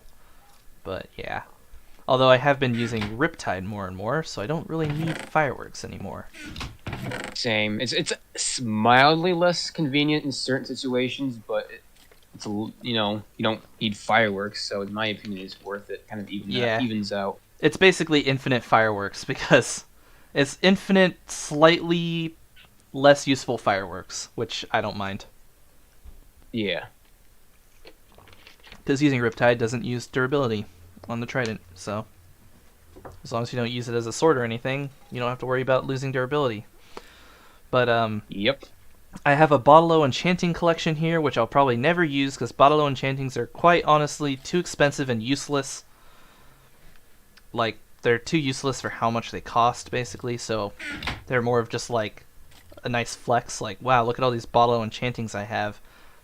Because it used to be thought that these, like, noobs basically think these are a creative exclusive item, but of course you can buy them from villagers. And so, yeah, I think they should be given more of a use, but, yeah. Yeah, I agree. I have a nice glowstone collection, apparently. That's interesting. And I have a shulker box collection, including 9... Stop. Drifting. Oh my god, stop. Okay, it won't stop. Anyways, I'll just try to have constant control over the cursor. I have 9 shulker boxes full of obsidian. And I also have all these empty shulker boxes except for these. These have a bunch of ores in them. Like the red ones have the ores basically, but all the rest are empty. And all the rest of these slots would normally be taken up with shulker boxes, but those are scattered around the world. I have a fish in here, and I'm not sure what the fish is named, but yeah, I have a fish. Robert. Yeah, I guess we can just say that. I feel like, I don't know if I named this one Swimmy Boy, but I know that there's a bunch of other fish in this world named Swimmy Boy. So, or there used to be. I think they despawned because of a bedrock bug, but that's besides the point. That is enough of this secret room. I can now go back into my house. And now, while I'm here next to my nether portal, I might as well go into the nether. Just to show off what's in here. There's a zombie pigman in here, apparently. And so yeah, the nether portal leads straight to the fortress, which is really nice. There's a mix between blue ice and packed ice pathway over to nether update terrain. Although this is not finished, and I don't really plan to finish it because I have no need to ever want to go back there again, really. I don't care about netherite that much. And so, yeah, if we go down this direction of the fortress, it'll lead me to the floor of the nether. Just like so. And then this way, you'll die because there's lava. But if you go this way, we have my nether flatlands, which I've converted into a sort of, like, cool... Oh, now that magma glows, this looks so much cooler now. Because, fun fact... On Bedrock Edition, magma used to not really glow very much. Ow. But yeah, I'm gonna kill this gas because it's being annoying as fuck. I despise gas. They're probably one of my least favorite mobs. So do I. Especially because they like to spawn a ton in this flat area, which is why I don't really do much of anything here anymore. But, yeah, so... Fun fact, this outline you see in the magma on my fortress is where there used to be netherrack. So I did a ton of mining, like flattening here. And so yeah, and it kind of looks cool, not gonna lie. I actually really like this. I need to finish the fencing, of course, so that gas don't blow up the magma. But yeah, this looks sick. But unfortunately, the Nether is absolutely hell, pun intended. So I don't really know if I plan to do much more, like building or whatnot here. But I have this warped fungus farm, basically, which is one of my methods of getting shroomlights, but also I get, like, the warp blocks, and warped stems, warped roots, twisting vines, and of course the warped fungus and crimson fungus. You can kindly fuck off, you little bitch! And then here we have the crimson fungus farm, and it has the same layout pretty much. Works pretty much the same. Not as many shroomlights here. I should definitely do some more shroomlight farming and basically mining these trees. But these trees are hell to farm, which also makes sense because I'm in the Nether, but yeah. Either way, it's super tedious and slow to try to farm those trees. And that's pretty much all for my Nether. There's really not a lot going on here. Back to the overworld! And now we end up in my house again, which I can just get the heck out of here and show off some more things. So right over here we have Emiliano's house, because Emiliano also was on this world long enough to actually build a house and not grief the world. He had a house. He in fact does. And it's kind of cool. It kind of looks like a really fancy witch's hut. Like this kind of seems Halloween themed. And I really like it. He actually did a really good job with this. So good job. Oh, he griefed your world. Yeah, let's just forget that ever happened. And I'm gonna safely assume that he didn't follow a YouTube tutorial with this and that he actually built this himself. He is a creative person after all. But I cannot confirm. But I'm going to just assume. And otherwise, other than building this thing, he hasn't really done much else. Also, I think all of the blocks he used were stolen from me, but that's besides the point. He also destroyed all the leaves on these trees, which his excuse is to stop mobs from spawning. I was kind of angry about it at first, but I actually kind of like it, not gonna lie, because it almost looks like his witch's hut is like toxic to the environment and it like killed the trees. So that's kind of cool. I also have this like tiny warped biome that I made. I planned to actually have like warped trees here, but I decided not to because they got in the way of this, and I like being able to see this giant Christmas tree, which, you know what, now that I've mentioned it, I built a giant Christmas tree, which is fully redstonified. So yeah, whenever it is Christmas, or like basically the holiday season, I turn this baby on and it sparkles up my world and whatnot. So that's fun. Something I've always wanted to build, and I finally managed to build it, so... I think that's one of my favorite builds in this world. It is definitely one of my favorites, too. Probably because it's been something I've wanted to do for so long. And there's also a minor Easter egg in the tree, so I'm going to show that. This is exclusive, because I forgot to record this in the world tour. Or the world history thing. But, I think it's fine. So if you go... Nope, it's not in here. If you go in here, there's a secret chest, which has a leather cap, some smooth stone, some leaves, a spruce sapling, a spider eye, 2 leads, and 2 pieces of bamboo, and 2 pieces of orange terracotta. So much loot that you can find in my world, as you can see. I could totally hide, like, something else in there, though, probably. But I think the reason I didn't is in case somebody were to, like, burn it down. But then again, I don't know. I wouldn't let somebody on my world who would do that. Oh, I forgot to point out, I also have a sheep farm next to my house with all the different colors of wool. As well as this little I have like two segments. I basically have the rainbow segment, and then like you can specify colors that you want to get more of on this segment. So yeah, and then fill up these barrels, and then I have the snips, which I'm gonna put these snips back in.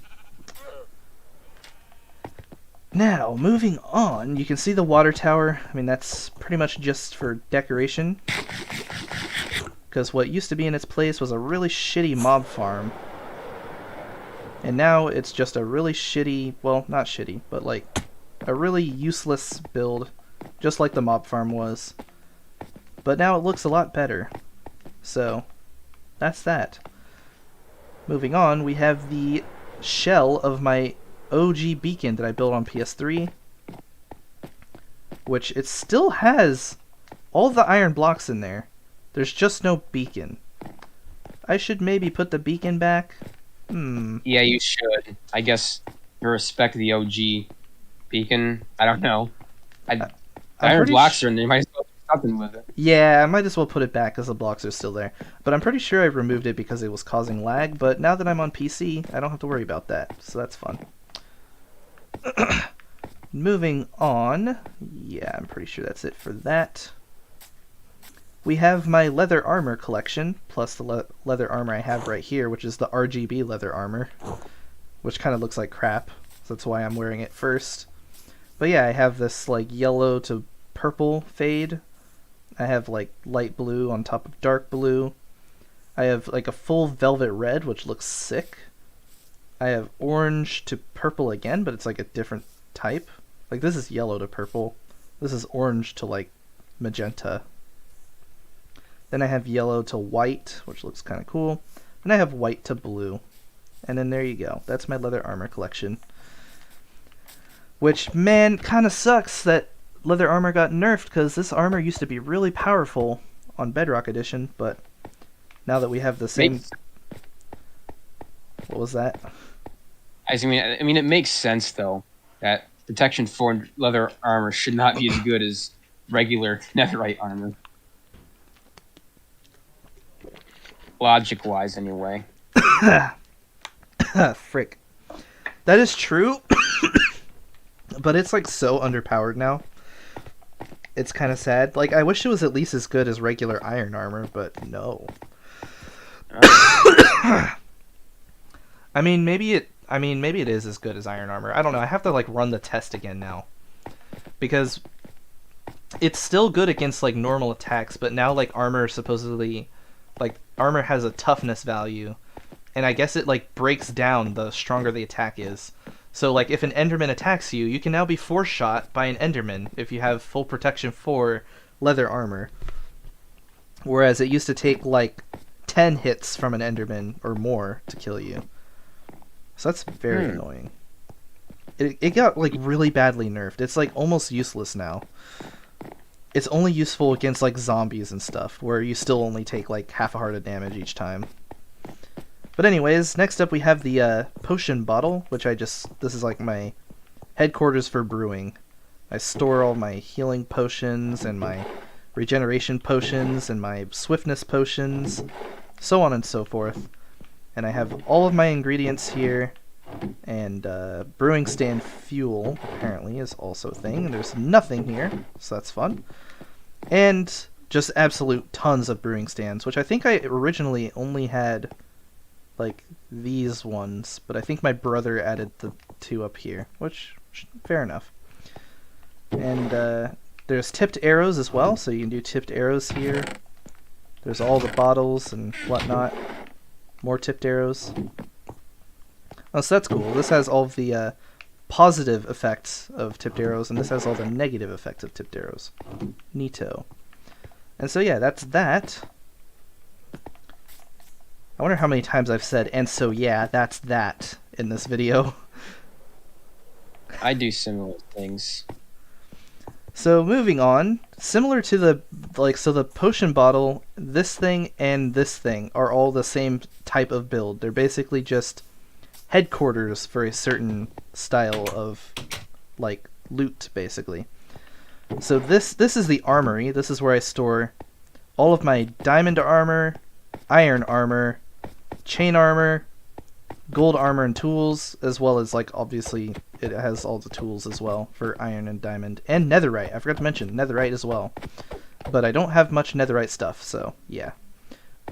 We have storage for tridents, bows, crossbows, and even damage stuff that I get from, like, raids and stuff.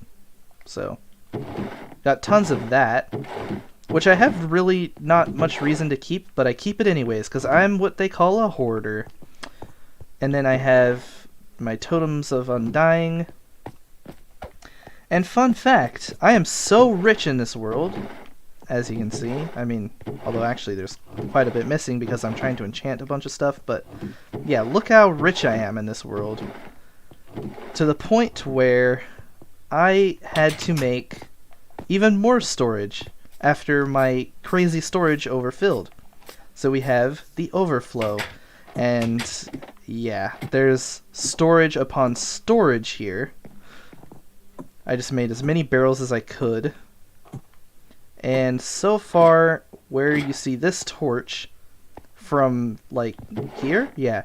All of this, all of this, all of this, and, like, all of this, except for this barrel, are filled with more stuff. It's kind of insane. And yeah, I plan to fill this all the way up. And once this is all the way filled, I don't think I need to keep any more. But I might still keep more, because why not? You might as well. And so we have these chests, which are just filled with junk, so I'm not even going to bother. We have the enchantment book, and this is where I hoard my enchantments. As you can see, I kind of self-sorted them by, like, my own opinion of the quality of each enchantment. Although this is kind of outdated because I considered Riptide 3 to be, like, a meh enchantment. It's actually a really god enchantment, so Riptide 3 should be over here, but I'm too lazy to fix it. And then I also have, obviously, when they add new enchantments like Soul Speed, and soon we'll have, what is it, Sneak Walk, or whatever the fuck it's called? I don't. Swift Sneak? It's like the new one, though, where you can move faster while crouching, which I'm actually pretty excited for that enchantment. That sounds like an achievement. Yeah. And so we also have a bunch of mixed books. I have a single mending book here, apparently. And then also Frostwalker, Unbreaking, Protection, blah blah blah. All the enchantments. I don't need to go over that. I have a stack of anvils. Like, I just have... Like, when this anvil breaks, the anvils will fall and it'll keep going until they all break, and then I can refill it. And so, yeah, an interesting way to have your anvils. I have a grindstone as well for you to take back your regrets. And there's an enchantment table here, in case you want to do that sort of thing. And... Oh, god damn it. That scared the shit out of me. A creeper just came out of nowhere and, like, blew up right next to me. Hashtag vault creepers! I need to go to sleep again. I feel like I've already been streaming for like 2 hours and I'm only halfway done. I need to speed this up. Yeah, this is why making World Tour videos like really difficult. There's just too much to talk about. Yep.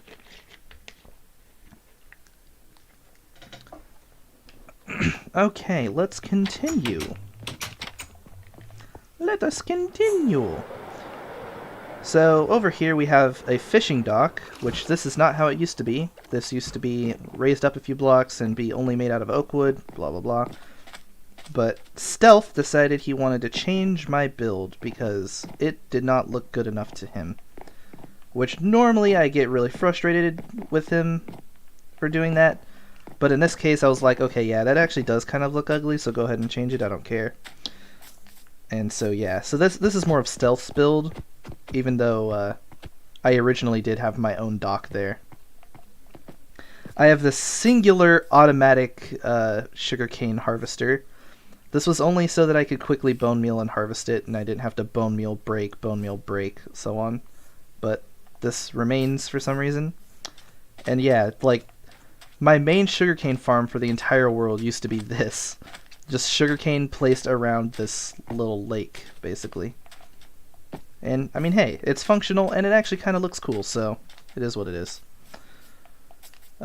Over here, we have the Elytra launch point, and, like, yeah, this world was created before you could use fireworks like this. So what you had to do was go over here, walk up this long-ass staircase, and then when you were at the top... That was a huge lag spike, but when you're... Okay, that didn't work. But when you're at the top, you could just fly anywhere you wanted to in the world. Can I do this? Ugh! Yeah, I'm a pro. So yeah, this is kind of useless now, but it looks cool because it goes really high up. And I also built this little trampoline here out of slime blocks so I could get the achievement for bouncing really high off of slime blocks by using that. Achievement. Yes. Okie dokie, Jake.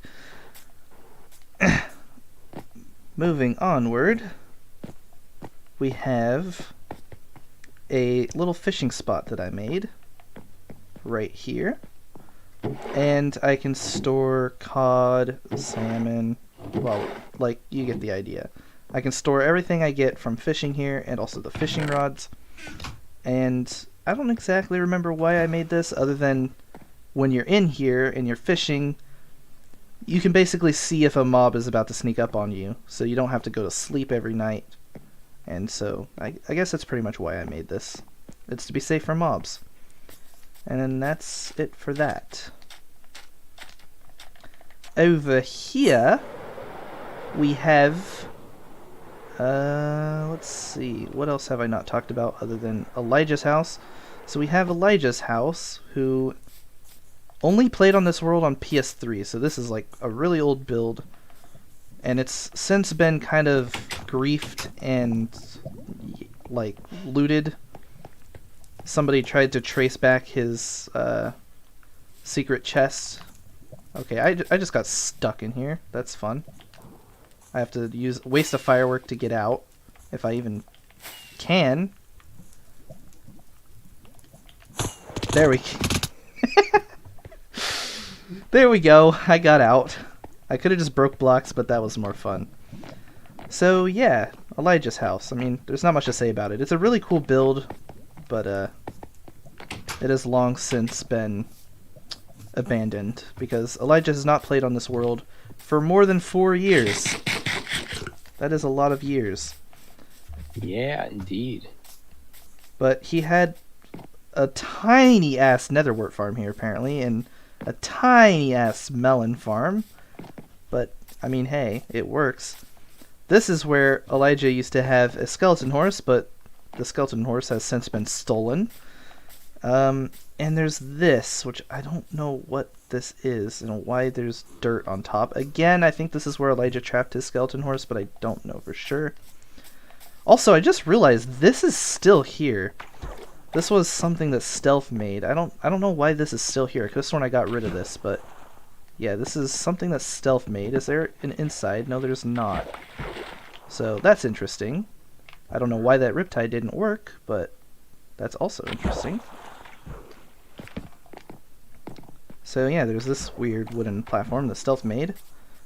Over here, first of all, we have this awesome billboard I made for my name because I'm a Chad and I deserve to have my own billboard. There's also this desert temple, which actually isn't a full desert temple. It kind of got cut off by the PS3 world border. And then when I expanded it, there's now a witch hut, a witch hut right behind it. So that's cool. And yeah, also somebody mined into it. I don't know if that was me or somebody else, but I should probably fix this. I'm gonna fix it right now by just... Oops, shouldn't break that block, but I'm just gonna like break a few blocks that are barely noticeable if they're broken and fix it that way. There we go. Oh, but there's a piece of smooth sandstone. You know what? Nobody will notice. It's fine.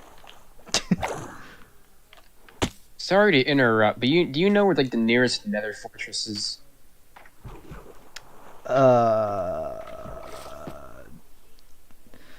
If you go back to like the Nether fortress that I basically like terraformed, I guess.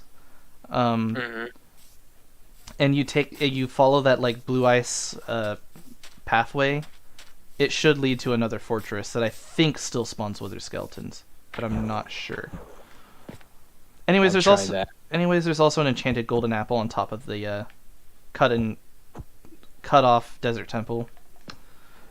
And that's just like kind of a cool thing to leave there, because it's like, wow, this is a desert temple, but it's not really, because there's no desert and it got cut off by the PS3 world border, which is actually worth noting that the medium-sized world that expanded outward, there is no desert here. So it's very, very peculiar that this desert temple even exists. But anyways, here we That is a have good- here we have Mina's first house, which basically has absolutely nothing inside of it, and it's kind of ugly, not gonna lie, but whatever. It's still here. It's missing some blocks, which I might fix that just for the sake of it. But otherwise, yeah. Also, there's dirt grass blocks here for some reason. So that's always like kind of a funny thing that exists there, because it's so like out of the way and completely forgettable. Yet for some reason I always remember that it's there. And then in this area we have a little aquarium I built on Legacy right after Update Aquatic came out. So I like made an aquarium and I trapped fish inside it, but I don't think the fish are here anymore, thanks to beadrock. I'm actually gonna look if I can go inside. Also, wow, this is like really incomplete. The water's just flowing everywhere and is like really terrible. But yeah, I don't think there's any fish in here. You know what? I bet they swam here and died. That's sad, but oh well. And then yeah, Well. I built this redstone thing so that you can turn off the lights and see inside better. Wow, so fancy. And that's that. For some reason this took me like a hella long time to finish, even though it's like such a small little aquarium, but yeah. Over here we have the glass house, which I just call the Glouse, because I accidentally, in like one of my other world tours, I accidentally called it the Glouse, so now that's just the funny thing to call it. And yeah, it is a funny name.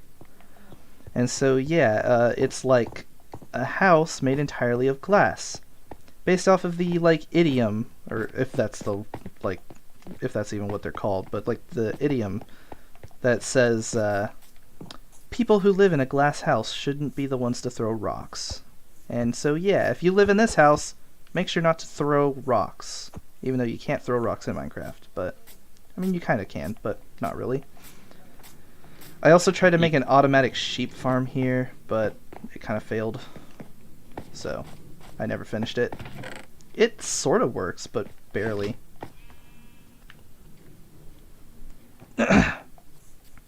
Next up we have this tiny little dirt house, which is supposed to look retarded, and I think it does its job. And this is where I store dirt, but I kind of plan on removing this just because, well, it looks retarded. It looks a little too retarded for my world. I'll just say that. And so, yeah. Okay, I need to get food. Meow.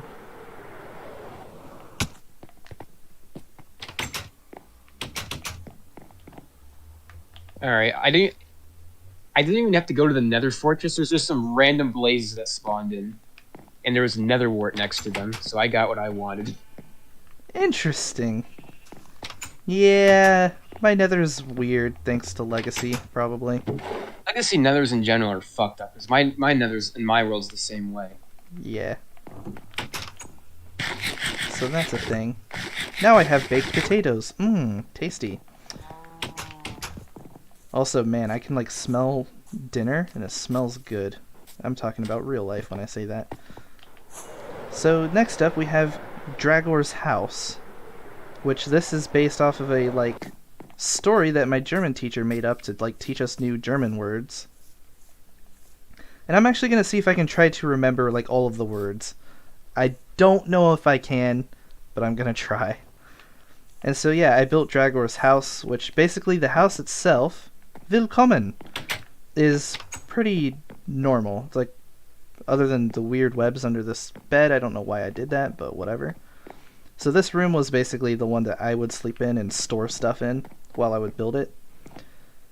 So yeah, we have Der Flur, which I actually labeled, but I eventually stopped labeling the things.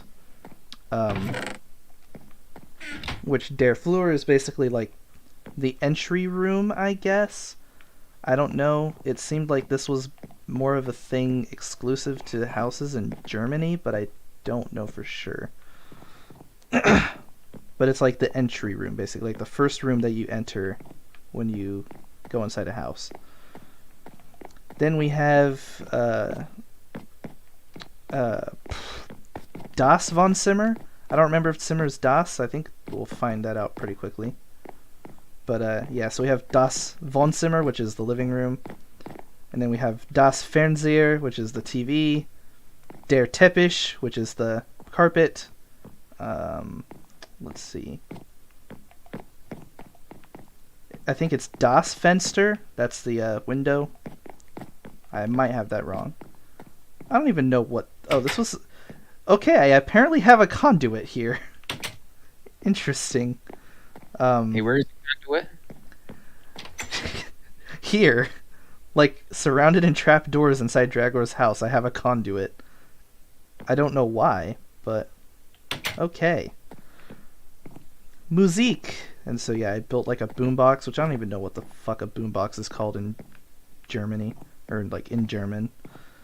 Is it Boombal? That sounded more French than German. Die Küche, which is, like, the kitchen. So that's pretty cool. It has a brewing stand. This is kind of cool. I don't know why I'm showing off all the boring stuff of the house, but whatever. Then we have more leather armor, apparently. And a washing machine. I think Der Waschmaschine, or is it Das Waschmaschine? I don't even know. We have a furnace.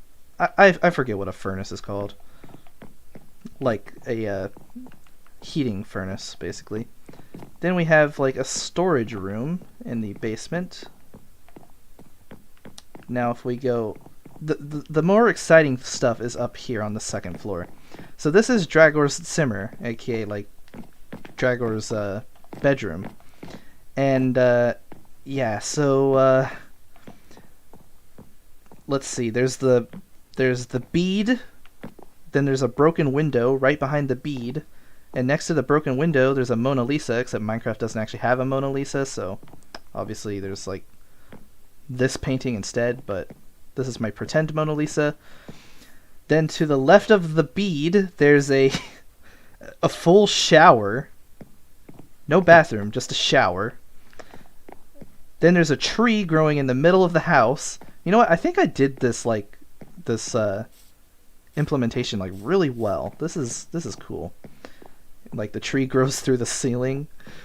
There's a horse in here named Audi because like in the actual story, Dragor has an Audi next to his shower.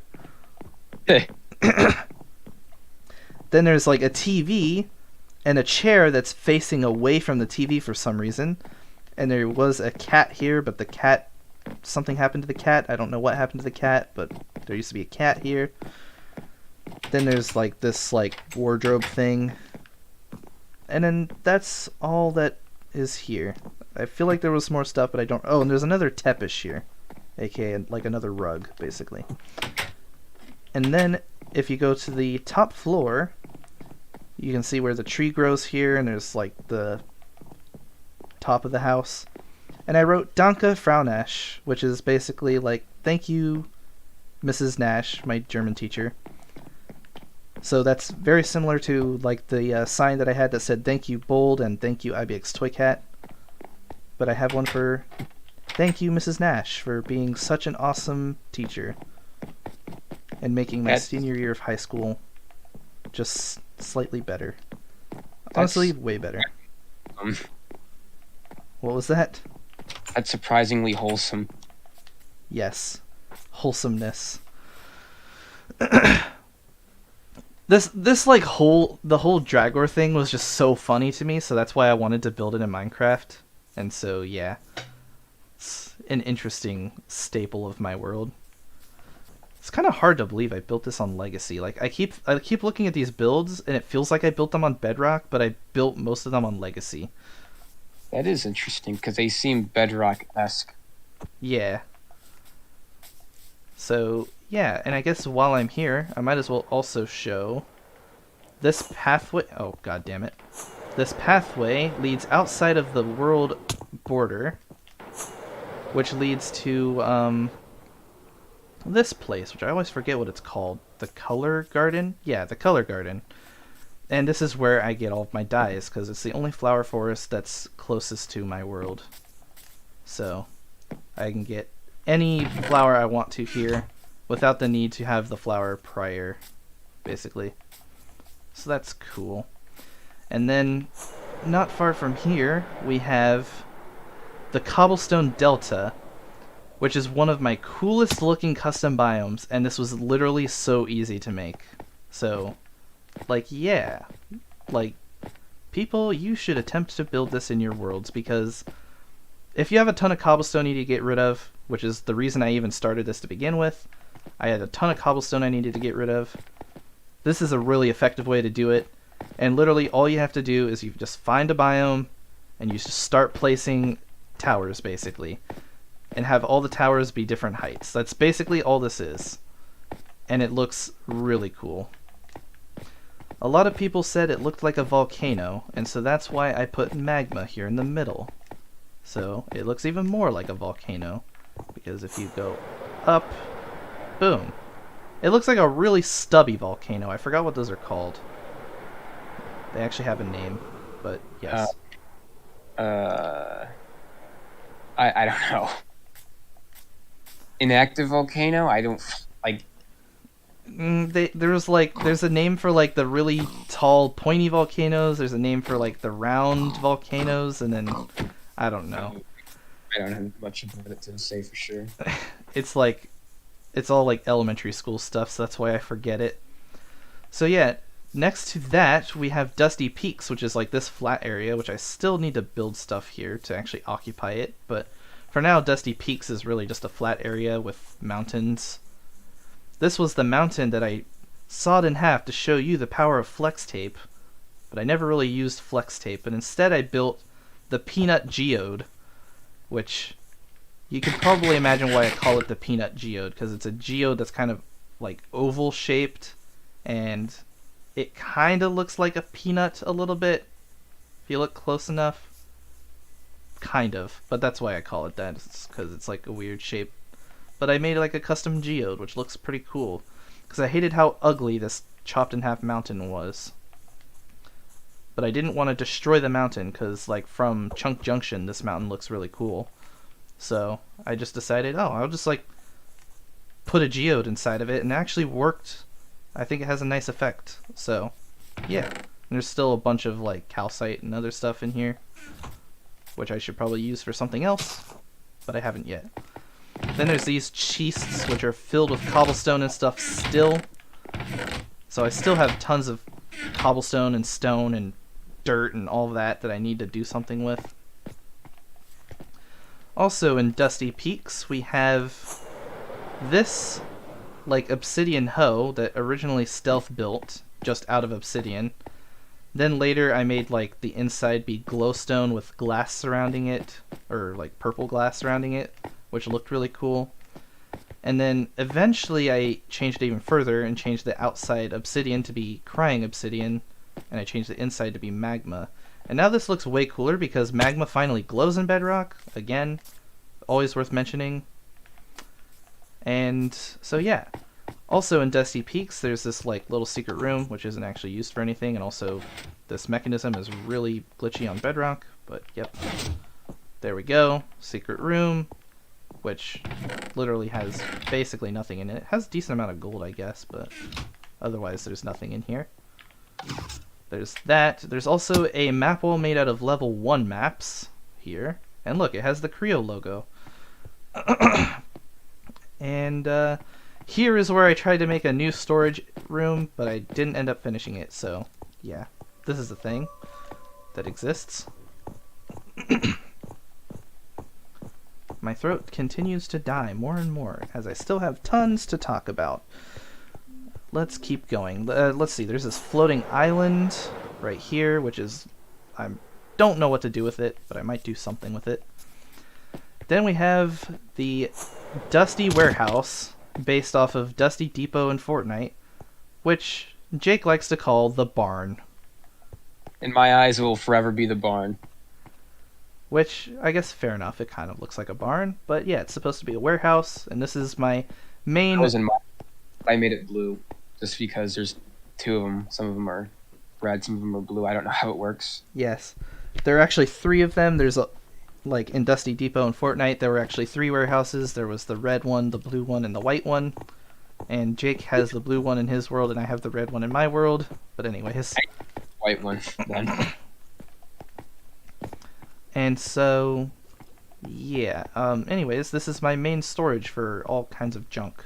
So I have plants, mob loot, there's cobblestone, special stone, valuables, wood, which, by the way, I barely store any valuables here, tools, etc. tools, armor, terrain, etc. items, and etc. blocks. Just setting my spawn point. Okay, Doki, I was gonna say, I can't really sleep right now. But, there's also this little lake that I made myself, and there's this waterfall right here, which leads to, like, a lower level of the lake, which I think is pretty cool, although I'm not really, like, quite fond of how I did this, but, oh well, it's kinda cool. Do you have a recommendation of an end gateway I should go into to find an elytra? Nope, I couldn't tell you. Just go through a random one. Anyways, if you go through the waterfall, this is a way you can get to the Dusty Warehouse without using fireworks. Just like that. And there's also this underground area, which I also use to store stuff. Although it doesn't seem like there's anything in these chests. But there is tons of smooth stone in these chests, apparently. And yeah, there's just random stuff here. But anyways. Beautiful glowing magma. And now... Oh, that was short-lived. Rip. I forgot if you went AFK or something, and I just thought you went... Like, I thought you went AFK and just randomly died, and I was like, oh, he's gonna be pissed when he gets back. But nope. I'm trying to go to the end islands to get an elytra because, yeah. Makes sense. I just realized also something I forgot to show before I leave downtown, because I've finally shown off all of downtown. So that's cool. But I forgot to show my skeleton spawner, which is down here. Because, by the way, the magma glows! Look at that! Also, my controller's drifting and making me go up! Anyways, look, the magma glows. It's so pretty. Which, it's weird, because it used to glow on PS3, but not PS4 edition, and not Bedrock. But they finally made it glow on Bedrock. And it glows on Java. It's very inconsistent. God, it looks so much better down here. So yeah, I have a skeleton here, which the skeleton is named Wife. And I have a nice collection of glitched bows with Unbreaking 1, Unbreaking 2, Unbreaking 1, Unbreaking 1, Power 1, Power 2. What else? Power 1, Punch 1, Power 2. So on and so forth. And I also have glitched armor. For example, leather pants with fire protection 1, projectile protection 1, Unbreaking 2, Unbreaking 1. Leather cap with projectile protection 2, projectile protection 3. A leather cap with fire protection 2, protection 1. Like, wait, does it also have... It has aqua affinity twice. It's just so funny. It's so funny to look at the cursed enchantments that I've gotten from this thanks to a legacy bug. I also have an auto smelter here that is completely self-fueled thanks to the skeletons dropping bows. So if I kill a skeleton or kill 2 skeletons, okay, kill 3 skeletons. Alright, come on, give me a bow. Give me a bow. You suck. Normally they drop bows like crazy. But, yeah. Anyways, the point is, you get the idea. They drop bows. Bows are made of wood. They can smelt 1 item in a furnace. So you can use them to smelt, like, the, Oh wait, I don't even need to get a bow, because look, it's filled with bows. But if I get any pieces of armor I want to smelt, I can toss it in there, and then bam, smelt it. And then that's pretty much that. I also used to have a redstone mechanism. You like, click a button, except the button is no longer here. But you would click a button and it would shoot the skeletons. But anyways. That was back on PS3 when they had to spawn on trapdoors and not signs. Weird stuff, man. Weird stuff. I don't really want to waste too much time trying to explain all that shite, though. Fair enough.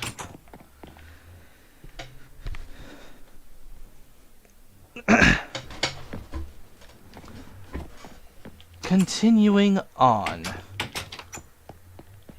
I think I'm pretty much done with like most of downtown now. There's also Jay's house right there. You know what? While I'm talking about like people's houses, considering I just mentioned Jay's house. So here's Jay's house. Pretty simple. Not a lot going on here. He never got to finish it because he didn't really join the world very often. It is what it is.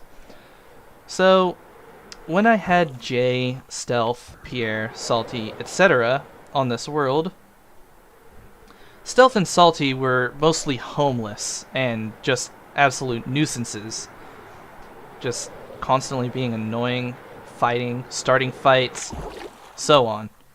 So I eventually banished Stealth from my classic-sized world. I told him he could settle in the medium-sized world or he could leave the world entirely. So he decided, okay, fine, I'll settle in the medium-sized world. And this is the birth of Stealth El Tropical, which is this little, like, area that he made. He made, like, a tiny house, which he never finished, because, of course, he couldn't stand being out here alone. He had to go back and be annoying some more. And so Stealth El Tropical is just a little monument, pretty much, of a time period of this world, basically. It seemed like he was trying to... He played on it for like 1 session, probably, because he didn't really do much with it. Yeah. Apparently he has a... Yeah, he has a skeleton horse trapped here, which is probably the one he stole from Salty, which Salty stole it from Elijah's house, so it is what it is. And Stealth also tried to make like a viewing area up here, and just, yeah. It's just like kind of cool to like come over here and see this, because it's pretty hidden, because, you know, it's far away from the actual world. So you don't expect it to be there, but it is there. Mm-hmm. I There's don't know. a good chance. You probably already got this End City, but I'm going to just check anyway. I probably did. So yeah, anyways, back to like this area. Above Jay's house, I like made a little forest here, but then destroyed all the leaves on the trees for some reason. I don't know why. I guess I thought it looked cool. I mean, it does kind of look cool. And this is because like my mesa in my world had wooded areas that spawned on it, but basically all of them were destroyed by either me or like other players. Like even then, like there used to be a tree there, and it's not there anymore. Those trees were planted by somebody. I'm pretty sure there used to be trees on top of this hill. There used to be trees on top of like where Stealth's house is. That used to be a little mesa hill. There used to be trees up there, but I know I'm the one who broke the ones over there. So yeah, I ended up just basically rebuilding the wooded areas, because I actually like the wooded areas in mesa biomes. So I decided to make some of my own. So I made this first one, which doesn't have any leaves, which kind of looks cool. Then I made this one over here, which this is where a gold farm used to be, but the gold farm kind of sucks, so I got rid of it. And in its place is like this cool custom forest that I built on top of a mesa hill. And I think it looks pretty cool. There's also this like gravelly, tough gravelly area. And I still actually need to finish like this pathway, but yeah, I kind of planned on like doing some stuff with this area, pretty much. And then if you go down this staircase, you will find this little oasis, which I haven't done anything with. But then there's this oasis, which this oasis is where I built the very first structure in this world, which is my starter house. Which it says welcome to the public gold mine, but really like this is the public gold mine right here. This is just my starter house. It even has my original dog, which I can't even make him sit up anymore for some reason. But this is like the original dog I tamed in this world. Because like, come on, when you start a world, you have to tame a dog. Come on. So yeah, there's like just a bunch of junk in here now. But this is like having a starter house is really useful in Minecraft. So that way you can store stuff, use a bead, so on, while you build a much nicer house. And that's what this was for. I also had like farms here so that I wouldn't have a food crisis, because on PS3 edition it was really easy to have a food crisis because like the world would generate and like a bunch of animals would spawn, and then after that you would like never see animals again. It was kind of annoying. So yeah. So I had to make like carrot farms and stuff, which I probably got the carrot from killing a zombie to start that. But anyways, if we go over here in this little oasis, we have where Mina set up their new area. So like originally they had that cruddy house in the swamp, but then they decided to move into this oasis, and they built this little like, I don't know, monument thing for Kid Voice, aka JT, which JT approves. So this is kind of cool to have, I guess. Then there's also this like interesting little, I don't even know what you would call this, like awning, I guess. And I'm assuming that Mina planned to make their house like in here, but they never did because they were not on the world very much. And that's that. Anything else I forgot to show here? Oh yeah, Pierre made like an underwater thing here, which is, I always forget about this. But yeah, Pierre made this like tiny underwater thing, which I think he planned to... Water areas. If you know what I'm referencing. What? You sure like his underwater areas. I don't know what you're referencing. Because in the first... What the fuck? There's like floating chorus fruit here. But that's besides the point. but in the first StreamWorld stream, when they were selling in the ice spikes biome, him and Stealth, he was like, "Oh, look at this, Stealth! We can make an underwater fort here. It's gonna be big. It's gonna be huge." And it could connect to the main base on the land. It went along like that. He's a big dreamer, that's for sure. Because yeah, that went well. It's like the expectations versus reality meme. But yeah, so next up we have the public gold mine, which is just like a really crappy strip mine because I needed a ton of cobblestone to build a wall around my world, which I forgot to mention that, but I think I've shown it enough for it to be obvious that I built a wall around my world.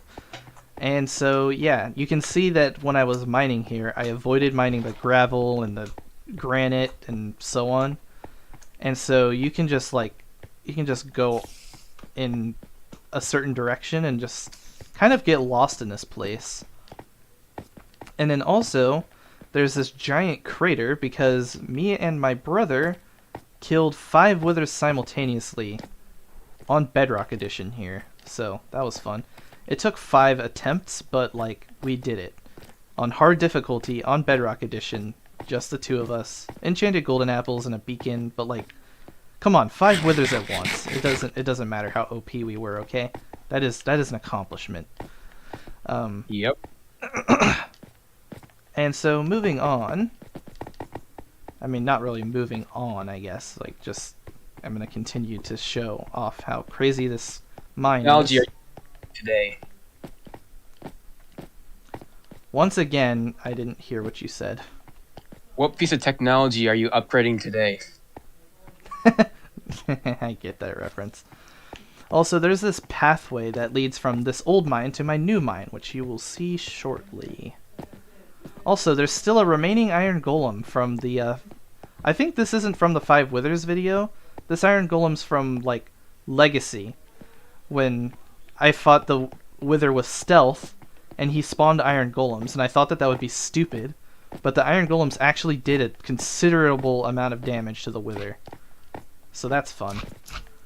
So if you ever want to fight the Wither on Legacy, spawn iron golems. Not on Bedrock, though. The iron golems get absolutely demolished by the freaking Wither. Yeah. On Bedrock. Because I tried to have iron golems help with the 5 Withers thing. Yeah, they were useless. But hey, it was worth a shot.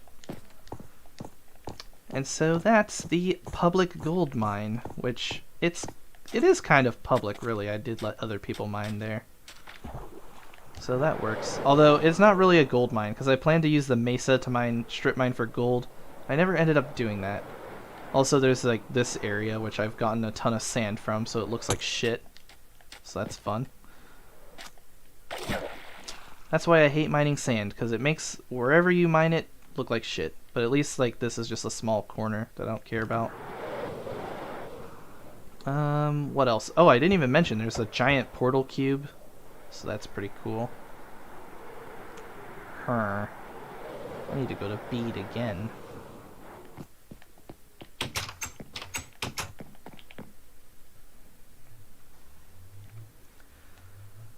This end city, far away as fuck. I don't know how I'm gonna get to it.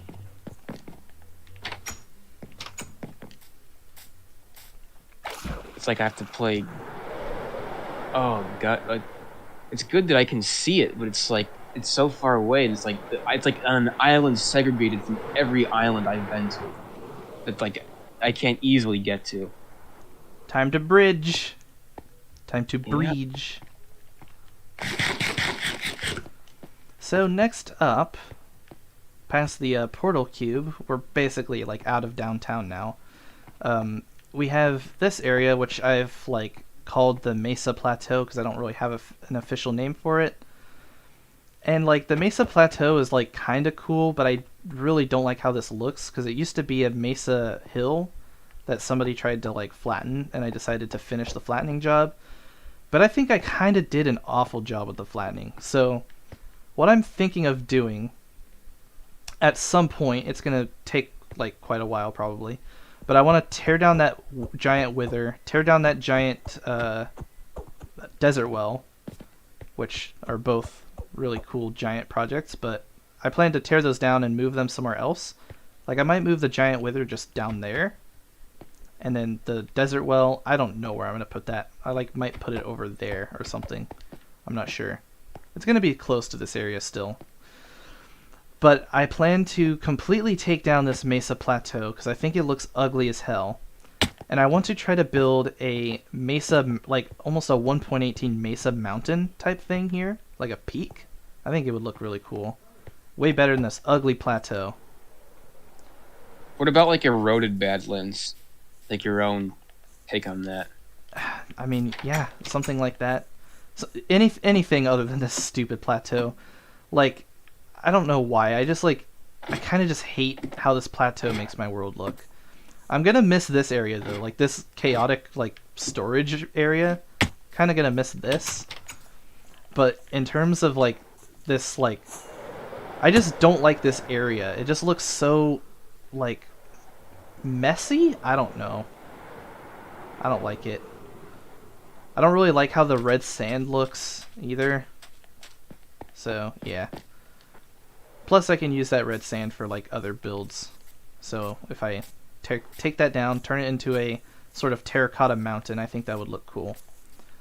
Unpopular opinion, I like how it looks. Yeah. I mean, you say unpopular, just an opinion that I disagree with. But I don't think it's widely debated. Oh, yeah. yeah. Anyways, there's also this giant beacon I made because this was inspired by... I was working on a sky village in Perksville, which is my Pocket Edition world, and I had a glass tower going all the way to sky height with water going down it, and I thought it looked really cool. It like kind of looked like a beacon, but wider and like brighter, basically. Except even though it was literally just water, it looked better than a bedrock beacon to me. So I decided, I should build this in my survival world, but like make it look like a beacon. So I built a giant beacon, and at nighttime this looks so cool. Plus, since I have a high render distance, I can see this from way further than I can see normal beacons. So yeah, that's a flex right there. I mean, kind of a flex. I don't know. Again, I think it's a cool build. That's what that is. Anyways, here we have another Debootbahn station, because now I'm in Skyscraper Farms, which as you can see is unfinished. Which I also... I did mention that the end dome was unfinished. I'm stupid. My brain is starting to turn off. Like, it's actually like late, and my brain is just starting to turn off. Same. My brain's basically dead because I've been socializing all day to a degree, and it's 1 o'clock in the morning for me. Yeah. Once I get an elytra, hopefully, I'm probably gonna skip it. Yeah, fair enough. Okay, so past the Debootbahn station, there's this little hidden, like, it kind of looks like a gazebo, but if you go down here, which I'm just gonna fly my elytra. Oh, look at me, I'm so... Aw, damn it. This is an... This is an arena I made out of a zombie spawner. Just like that, you can enable it, and it'll spawn zombies. And just... Oh, you didn't loot this one. Perfect. Yeah, get your free elytra. Okay, my drift is not letting me grab my sword. That's fun. And so, yeah, here you can fight zombies just for fun, basically. Is there another one? Okay, no, there's not another one. And yeah, I have like storage here for different weapons to use that are slightly less powerful than this sharpness 4 diamond sword, so that you can actually challenge yourself in this place. And it may seem easy, but I've had issues with this in the past. Let's not talk about that. Let's just keep going. As soon as I get out of here, because that zombie spawner was like all the way down at lava level, so it takes a while to get there and whatnot.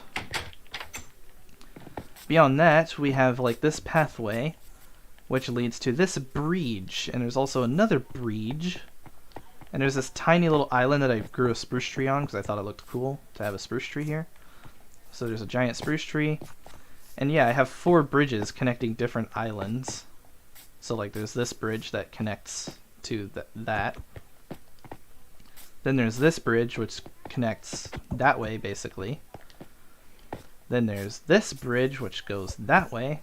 And I think they all like mostly have unique designs. I think, yeah, like they all have slightly unique designs on them, which is kind of cool. So yeah, and then there's also another, there's a 5th bridge over there. I'm just going to show that off real quick. Which this bridge leads over to the flatlands. So you can go from Skyscraper Farms to the flatlands. There's actually a 6th bridge, there's like a tiny one. So that's interesting.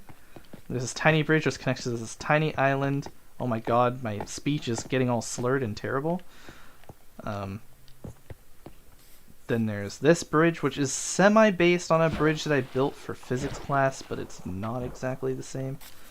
And then there's also this, not bridge, but just like pathway that connects to this. which, as you can see, I haven't finished. Which maybe I will do that at some point. And just, yeah, if you were to follow this pathway, it leads to the Flatlands, which I will get to that area shortly. First, let's look at Skyscraper Farms.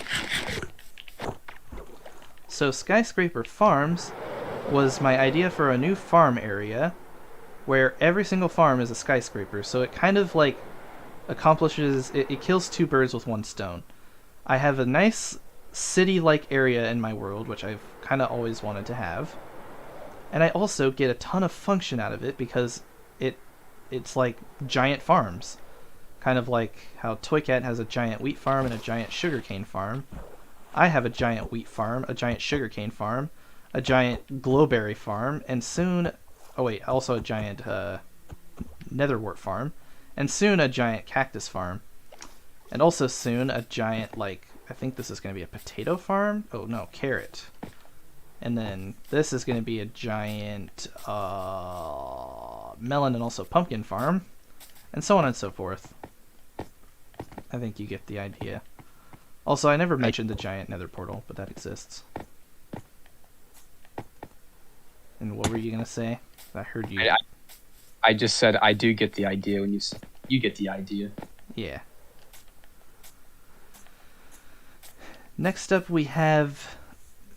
I forgot what I called this. Like, I didn't really have an official name for this, but I came up with one when I was writing my script for the world history video. But I forgot what it's called. It's something Sanctuary. I think it's just called Lush Sanctuary. And it's like based off of a landing location from a Fortnite season, I forget which one, called Stealthy Stronghold. And it's like octagonal, like, stronghold, basically. But for me, it's more of like a sanctuary, where it has like a ton of foliage, trees, and it also has like some ruins, like this. So I built some ruins, which looks pretty dope, not gonna lie. And over here, I built a little graveyard. A ruined graveyard, but nonetheless, a graveyard. And there's also, you can go inside the, I might as well show that off, actually. I don't even remember where. I think it's here. Oh, yeah, here we go. So yeah, you can go inside here, and then go up here. And then, boom, you're on the wall. Then you can fly. And this is the lush, what I call the lush pit, because there's more trees down there, and a, little like pond for you to land in. And this is like really one of my favorite like ideas for a build, just like a pit that goes all the way down to lava layer with like trees at the bottom and stuff. And it's like this little platform, and if you get off the platform after I set my spawn and make it daytime, if you get off this platform, it leads to the new, more modernized and more organized strip mine. There's trader llamas that I need to murder because they will never despawn. These chests are for overflow cobblestone because I have like way too much cobblestone. This chest is for keeping all my torches and also the stuff to make torches. And yeah, this is like a massive strip mine, and if you go that direction through this like 2-block wide thing, you will make it back to the old strip mine. So that's always fun. Also, this is an accidental slime farm because it crosses through slime chunks. So yeah. And if you go down here, this is where I store all of the loot. So there's the slime I've gotten from it, the mob loot from all of the mobs I've killed, mining and strip mining. Tons and tons of dirt, gravel, and flint. Tons and tons of cobblestone. I did like so much mining in this world, it is insane. We have tons and tons of stone, although not full, but almost full. Quite a bit of andesite, quite a bit of diorite, quite a bit of granite. Tons and tons of lapis, tons and tons of coal. A little bit of emeralds. Emeralds really are rare. There's hashtag cave update because I made this before 1.17 came out. This is where copper is now stored. I knew they were going to add a new ore. They had to. If it's a cave update, like, come on, they have to add a new ore. And so there you go, copper. Tons of diamond. Tons of gold. Absolute tons of iron. Like, man. Never would I have thought that I'd have this much iron. It looks like I went into creative almost, but trust me, I didn't. I can attest to that because I got the honor rail achievement on this one. Yes. There's also tons of redstone, and I've already mentioned that. And I think, oh yeah, I've also recently added the deep slate and the tough storage. And that's that. Again, we have this, which leads to like a 1.18 strip mine, basically, that goes through deep slate. We have this, which is like a massive smelting area, which I think every single furnace is preloaded with coal. So if I have tons of iron and stuff, I can just smelt it there, which now I just use the auto smelter, but you know, that was before I made an auto smelter. And yeah, there's like a ravine that cuts through here. There's like this is just one of my favorite areas of my world.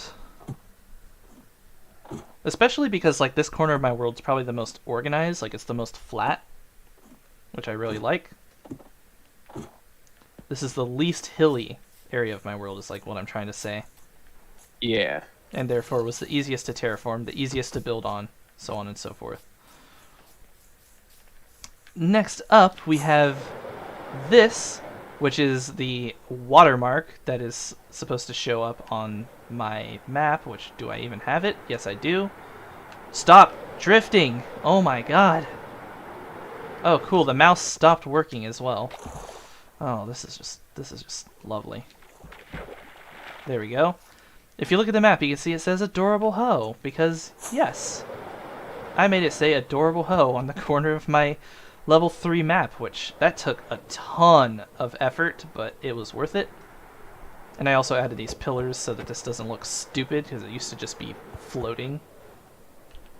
And so yeah, anything else I'm missing here? No, I think I'm ready to move on to the Flatlands, which as you can see, there's that deboot bond station, and there's another deboot bond station here. Which takes me to this rail, which this rail connects downtown to the Flatland as well, which I made this rail on PS3, because this was originally supposed to be my way of getting the On a Rail achievement, but it wouldn't properly connect, so it takes a turn, basically starts going diagonal.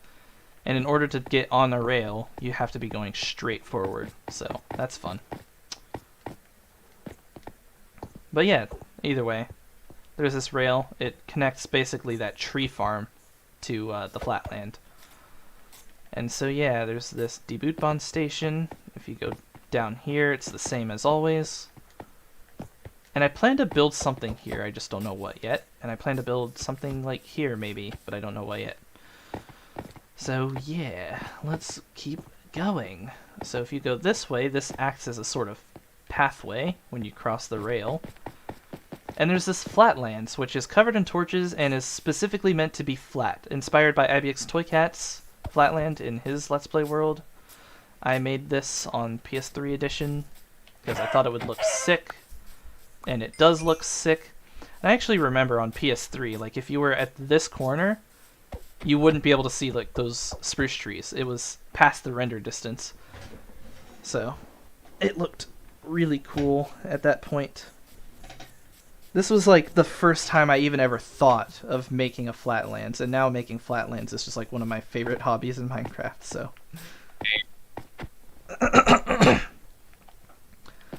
And if you go underneath this Flatlands, over here. Oh, did I survive that? What the fuck?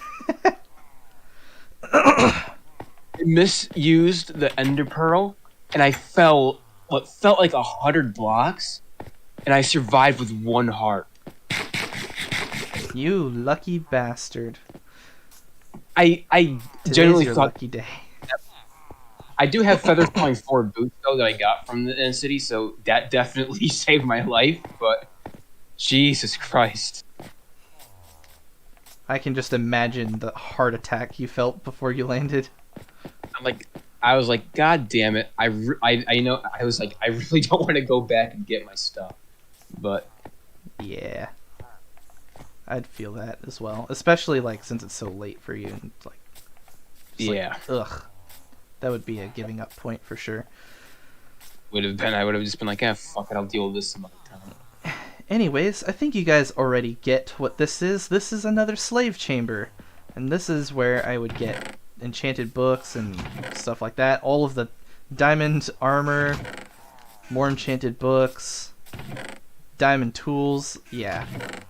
Because each of these guys basically give me tools for 1 emerald, which is pretty overpowered.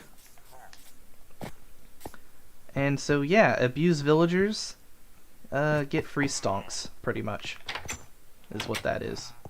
That's my favorite motto. Yes.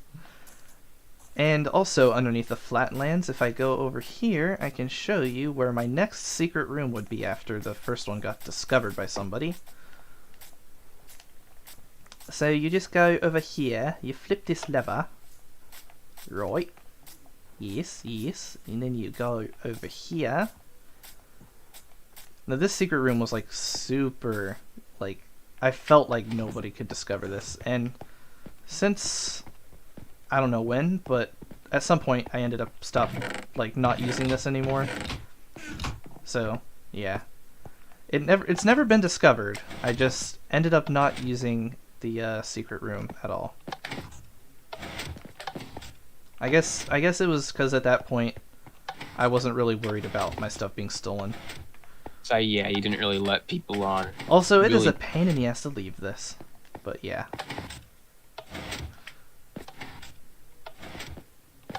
Oh my god, let me out. There we go. Yeah, you have to like do that just right. And I think I intentionally made it that annoying so that if somebody did figure out how to get there, they would be stuck, even though they could just like stack out, but whatever. I mean, look, okay, I didn't really think with much logic back in the day. And so beyond the flatland, here we have the 1.18 cave that I tried to make, but kind of failed. Because I wanted to make this before 1.18 came out, but yeah. What a process it is to try to mine such a huge area. I still plan to finish this and like turn it into something. This is like how it looks so far. I plan to make all of these floating torches be lanterns hanging from the ceiling because I think that would look sick AF. And I plan to continue to level this down until it's basically down to like deep slate layer. And I want to have like a sort of pond in the middle and then like custom cave biomes completely surrounding the area. I think that would look sick. And so yeah. But this is definitely still in progress and it's taking forever. And I don't know why, I just don't really enjoy working on this much. Even though it's really mindless to work on. But whatever. And I also have a haste beacon here to aid me with it. And here's where some of my shulker boxes are that are just filled with junk. Yeah, like for example, I have a shulker box with all kinds of deep slate ores in it, which I plan to like mostly keep, especially the deep slate emerald and deep slate coal, which are really hard to get nowadays. So I plan to like keep those stored away in that new cave that I'm making. Man, just Not a plan. Skyscraper Farms looks so cool from here. But anyways, next up we have Nostalgia Mountain. Ooh, the Mountain of Nostalgia. So you can take this pathway, which I have to do because I've now wasted all of my fireworks, and there's no water nearby for me to use Riptide. At least that I remembered. So I'm going to take this cool pathway up to Nostalgia Mountain.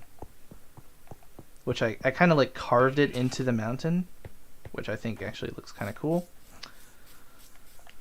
And then here we are. This place also, eventually all the snow is going to melt because of elevation changes in bedrock. Now the reason this is called Nostalgia Mountain is because this house is actually from a really old survival world back on PS3. So I must sleep again. And here we go. Here we go. So, I mean, I guess there's really not a lot to say. I basically built a 1-to-1 perfect replica of a house in the survival world previous to this one, basically. So, the reason I ended up quitting that survival world is because on PS3 it started lagging really bad. Like running at like 10 frames per second constantly, basically, which was really annoying. Also, the banners showing through the windows are really weird. But yeah, so I ended up creating this world called Life is Deadly, which this world was called All Hail the Hoe. And everything up to this sign, like, except for there were like items in these that are not here. And I think there used to be a dragon head on this armor stand. I don't know why it's not there anymore. But this is otherwise a 1-to-1 replica of the house, the main house that I had in that world. So that's pretty cool. And I do think that this actually was kind of like a nicely designed house for the time, like considering my skill level at the game at this time. I'd say this is a pretty nicely designed house. Then there was also the fact that, like, to get my secret chest, you had to parkour on the chests, and this was the secret chest, but you can't open it now because of bedrock. And now, if I go... Which I think I built this on Bedrock Edition, but I'm willing to bet this is another build that I built on Legacy, but it just feels like I built it on Bedrock for some reason. But that's besides the point. Also, there were chests there. They're just filled with junk, like always. And there's also this little spot here, which also has chests filled with junk. And then we have the Toy Cat area. And this... Basically, this started as, like... I just flattened this area. And the first thing I built here was this hexagonal umbrella. Because IBX Toy Cat posted on his Twitter asking people to send him pictures of hexagonal builds. So I was like, ooh, yes, I have to make a hexagonal build. And then get some free clout. Because I was hoping he would like retweet it or something. He didn't end up responding at all, which is kind of funny. But Well, you got to that in the end, so I guess it paid off one way or another. yeah. Eventually he did end up seeing this and liking it. It's just funny that like he didn't see it on the Twitter, like on the... Oh yeah, and there's a Vindicator here. A good old Johnny. And I refuse to kill him because they can no longer naturally spawn, so I just like let this guy roam around. And so yeah, there's the rainbow hexagonal umbrella, which Toycat ended up approving of, but only in the Realm review, not after seeing it on his Twitter like I originally planned. There's Toycat's Let's Play house, which is a 1-to-1 replica, other than the shulker boxes, because I didn't want to waste my shulker boxes here. And also I made a joke basement, which is inaccurate now, because I'm pretty sure, first of all, Madison is no longer Toycat's assistant, so that's inaccurate. And Nicole is, I'm assuming, at least, Nicole's no longer Toycat's girlfriend. So yeah, this is an out-of-date, lost-in-time version of Toycat's house. Yeah, it's still cool for memory's sake. Yep. And I also made fun of him having his bed in the center of the room, because that's like kind of an inside joke, and Toycat living in his attic. And yeah, it even has the pumpkin on top. Then there's the Copper Let's Play house, which is a reference to one of the maps I made for Toycat. Also, it's just now starting to oxidize. The very first bit of oxidation on this house. That's funny. And, yeah. something something. I built a copper Let's Play house and a Toy Cat map. A bunch of people for some reason really liked that, and so I was just like, huh, people like it. Okay, I'll just build it in my world, because why not? And then I flattened this mountain because I planned to build Toy Cat's cave house, like the entire mountain and everything, like 1-to-1. But this area wasn't big enough for it. Otherwise, I absolutely would have tried to pull that off. But now I'm kind of sad because I flattened an otherwise cool-looking mountain, so that sucks. I might try to build another mountain here or something. I don't know. And then close to here, we have an unfinished project I'm working on, the Rainbow Forest. Ooh, I got a really nice Elytra jump there. And so, yeah, this Rainbow Forest is like... I might call it like the Corrupted Forest or something, because it just kind of looks like a corrupted image file. I don't know. But it's all different colors of glazed terracotta, completely randomized, and I made sure that no color is like right next to each other, like right next to itself. So it's like very sparkly and kind of an eyesore, and that's kind of the goal. And it's still a work in progress, like majorly, because getting all the colors of glazed terracotta, believe it or not, is quite a pain in the arse. So yeah. And that's it for this whole Toy Cat area. Which, by the way, this has nothing to do with Toy Cat, but it's in the Toy Cat area pretty much, so yeah. What else? Let's see. Oh, I forgot to show the thing that Stealth built on Nostalgia Mountain. I'm stupid. Let's see if I can Riptide through here. Nope, probably not. Ugh, Riptide is lame. Sometimes. Okay, let's make it up here. So yeah, Stealth built this, like, I'm assuming it's like Japanese style?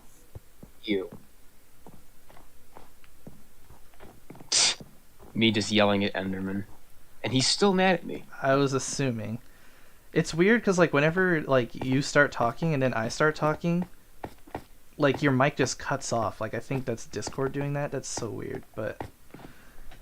Oh, well, I'll get that. It's, like, not far from, like, the main gateway. I really don't feel like going back to get it, so I'll get it back the next time I'm on here, whenever that is. Okie dokie. But I was almost back to the gateway, and you'll be able to tell which gateway I went through because I built a pillar up to it, so I guess that's a marker. But I am exhausted, so I'm going to go now. It's almost 2 o'clock, or 1:30, but I'm exhausted. Fair enough. Peace out. I only have like a tiny bit left to do for this world tour, so that's nice. But yes, goodbye. Goodbye. And so yes, now I'm at the bottom of Die Bootbahn. Or like, I'm at the Die Bootbahn station in the Flatlands, and I have a pet fox that I've never actually named or done anything with, but I'm pretty sure this is like a tamed fox. AKA it's a fox that quote-unquote trusts me, but, you know, I just need to name it and, like, trap it in my house or something. Otherwise, it just sits in this boat. It's been in this boat for, like, over a year. And, yeah. And here's the Die Bootbahn map again, and you can see I've circled, like, every location, depending on where the map is. So that was a nice little bit of effort that I put into it. And you see I actually recently added, or not recently, but I added the compass. Because, yeah. Okay, you made a really weird noise there and scared the hell out of me, Fox. So, I'm kind of disoriented when it comes to my world. Like, I have a false... Like, for some reason, west feels north in my world. So I built this map basically with west facing north. So I kind of had to point that out with the compass. So yeah, this way is north for some reason.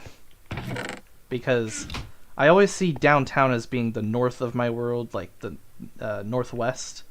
When in reality, downtown is south Southwest. Oof, I cannot talk. Ugh. Oh, I'm so tired. Ugh. Anyway, so yeah, Die Bootbahn. That if you were to take that path, it would lead you to the Skyscraper Farms, and if you take this path, it takes you over to the Chorus Forest, which is where the final bits of my world are. So here we go. And I'm probably forgetting something, but I just don't know what, and I don't care either. So here we go. So there's a Die Bootbahn station in the Chorus Forest. This is the Chorus Forest, which is a plains biome where my brother planted a bunch of chorus fruit, like a bunch of chorus flowers, or chorus plants, basically. And he placed this sign that says, the Chorus Forest. So yeah, I'm not the one who named this or created this. This was actually my brother. And at first I didn't like it, but now I think it actually looks pretty cool. Here we have the the mud cabin, but it's not made out of dirt anymore. It used to just be a fancy house made out of dirt, but now it's made out of wood because my brother changed the dirt blocks to wood. And for some reason there's missing wood blocks, which needs to be fixed. It's been like that forever, and I haven't fixed it.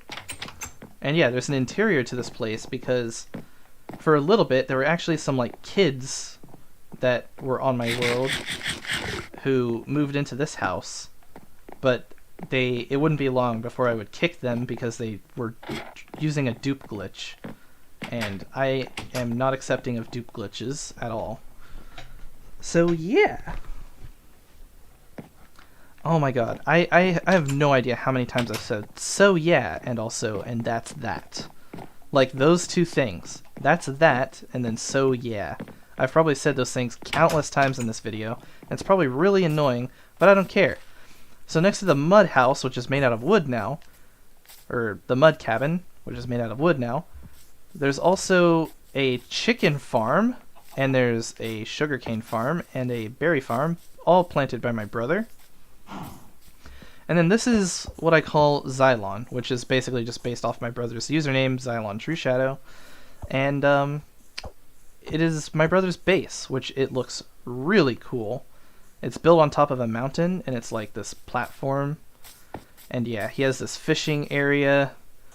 There's these cobwebs from a stream I did a long time ago. They've not been removed, so that's funny. And there's like where my brother keeps his berries from his berry farm and his sugarcane from his sugarcane farm.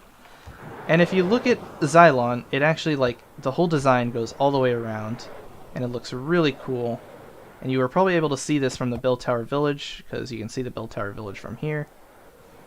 And there's this cool forest next to it. Now I want to get on top of Xylon.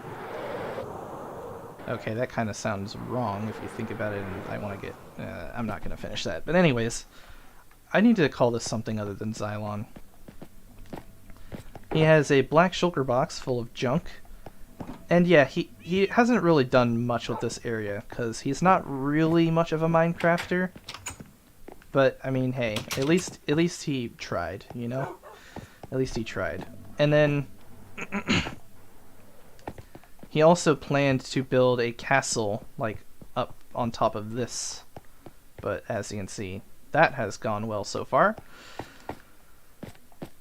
And that's about it for Xylon. There's not a lot to show here other than this awesome base.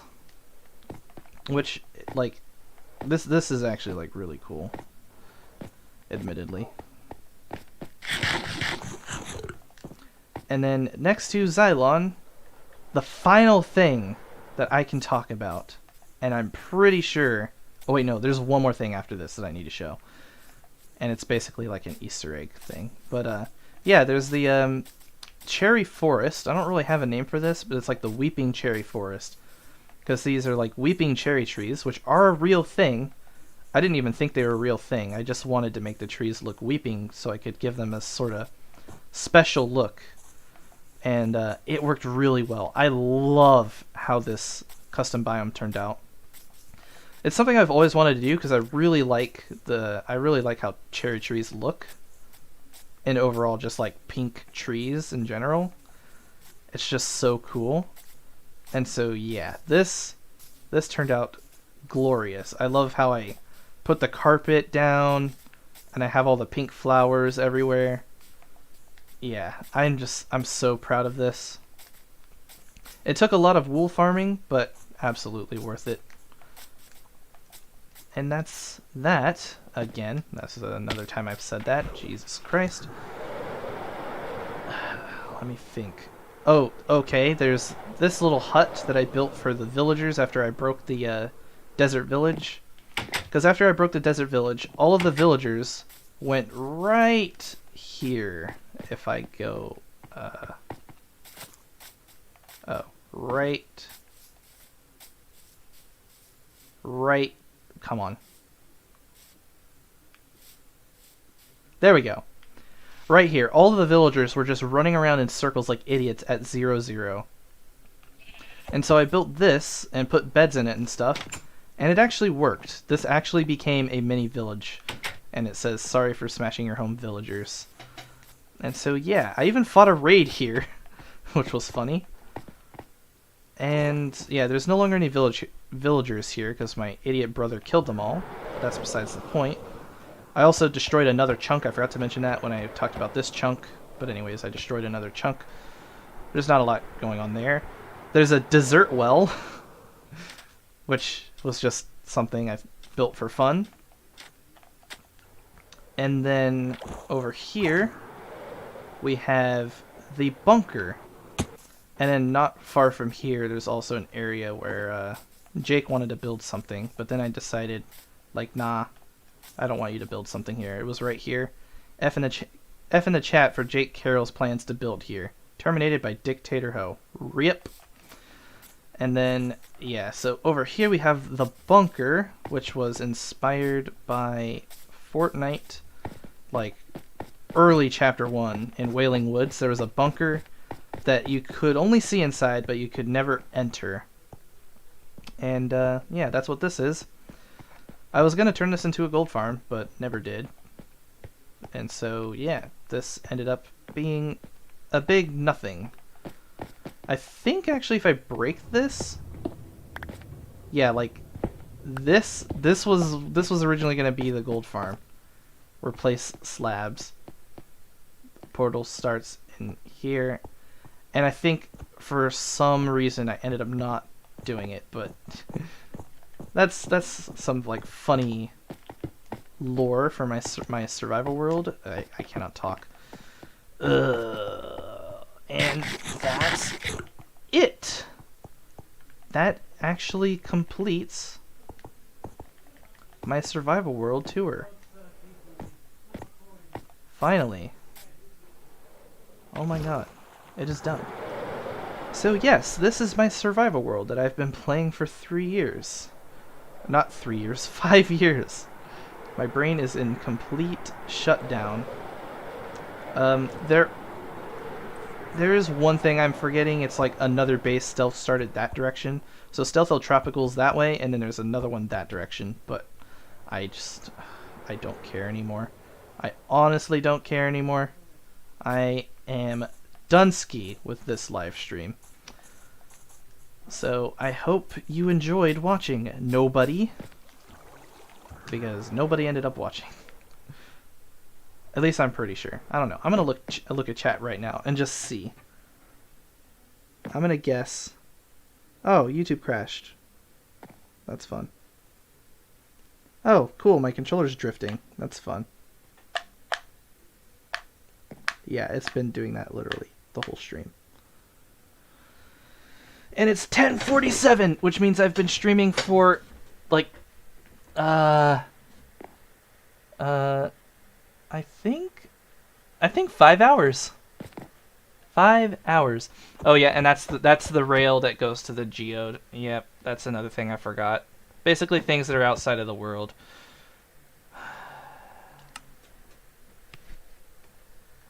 Thank God I am done with that.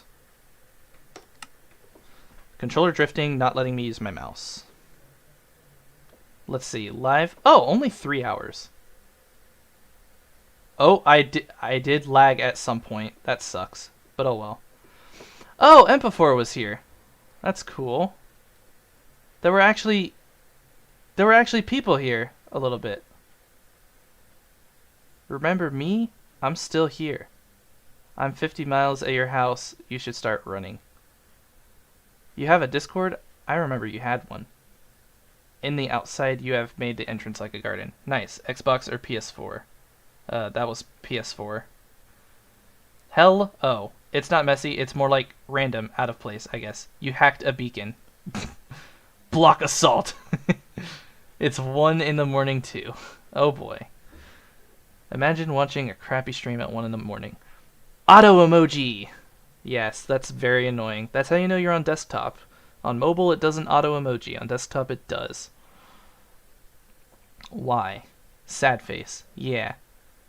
You're so aw damn it. Issues? Oh, that's probably where it was lagging. Bridge. Well, there's this bridge that connects to that, and there's this bridge that connects to that way, and another bridge that connects to that. Farming skyscrapers! Oh, aw. Because everyone needs infinite pumpkins. Notice me, senpai! Sorry, I wasn't reading chat because I thought nobody was here the whole time. But wait, who died? That ain't a strip mine. There aren't any strips. There actually were strips. You just need to look for them. There actually were strips. You just did like /clear from Y11 to Y14. Yeah, definitely. That's exactly what I did. Off-camera mining, but there's proof. Copper is disappointing. Wow, that's a lot of iron. Did you go into creative? LMAO, adorable hoe heart. But like, floating. Do I exist? Wow. Respect plus. Use people to get free stonks. L. Yeah, completely stuck. Not like this is a game where you can mine and craft. Nope, completely stuck. Trapped. You could say, man with a plan. Rip PS3. Woo! Toycat! Rip Toycat GF. Well, bye. Stoopy. Auto emoji. I hate it so much. And there we go. I've caught up on chat. Sorry I didn't read chat, but that would have probably made the stream like an hour longer probably, so yeah.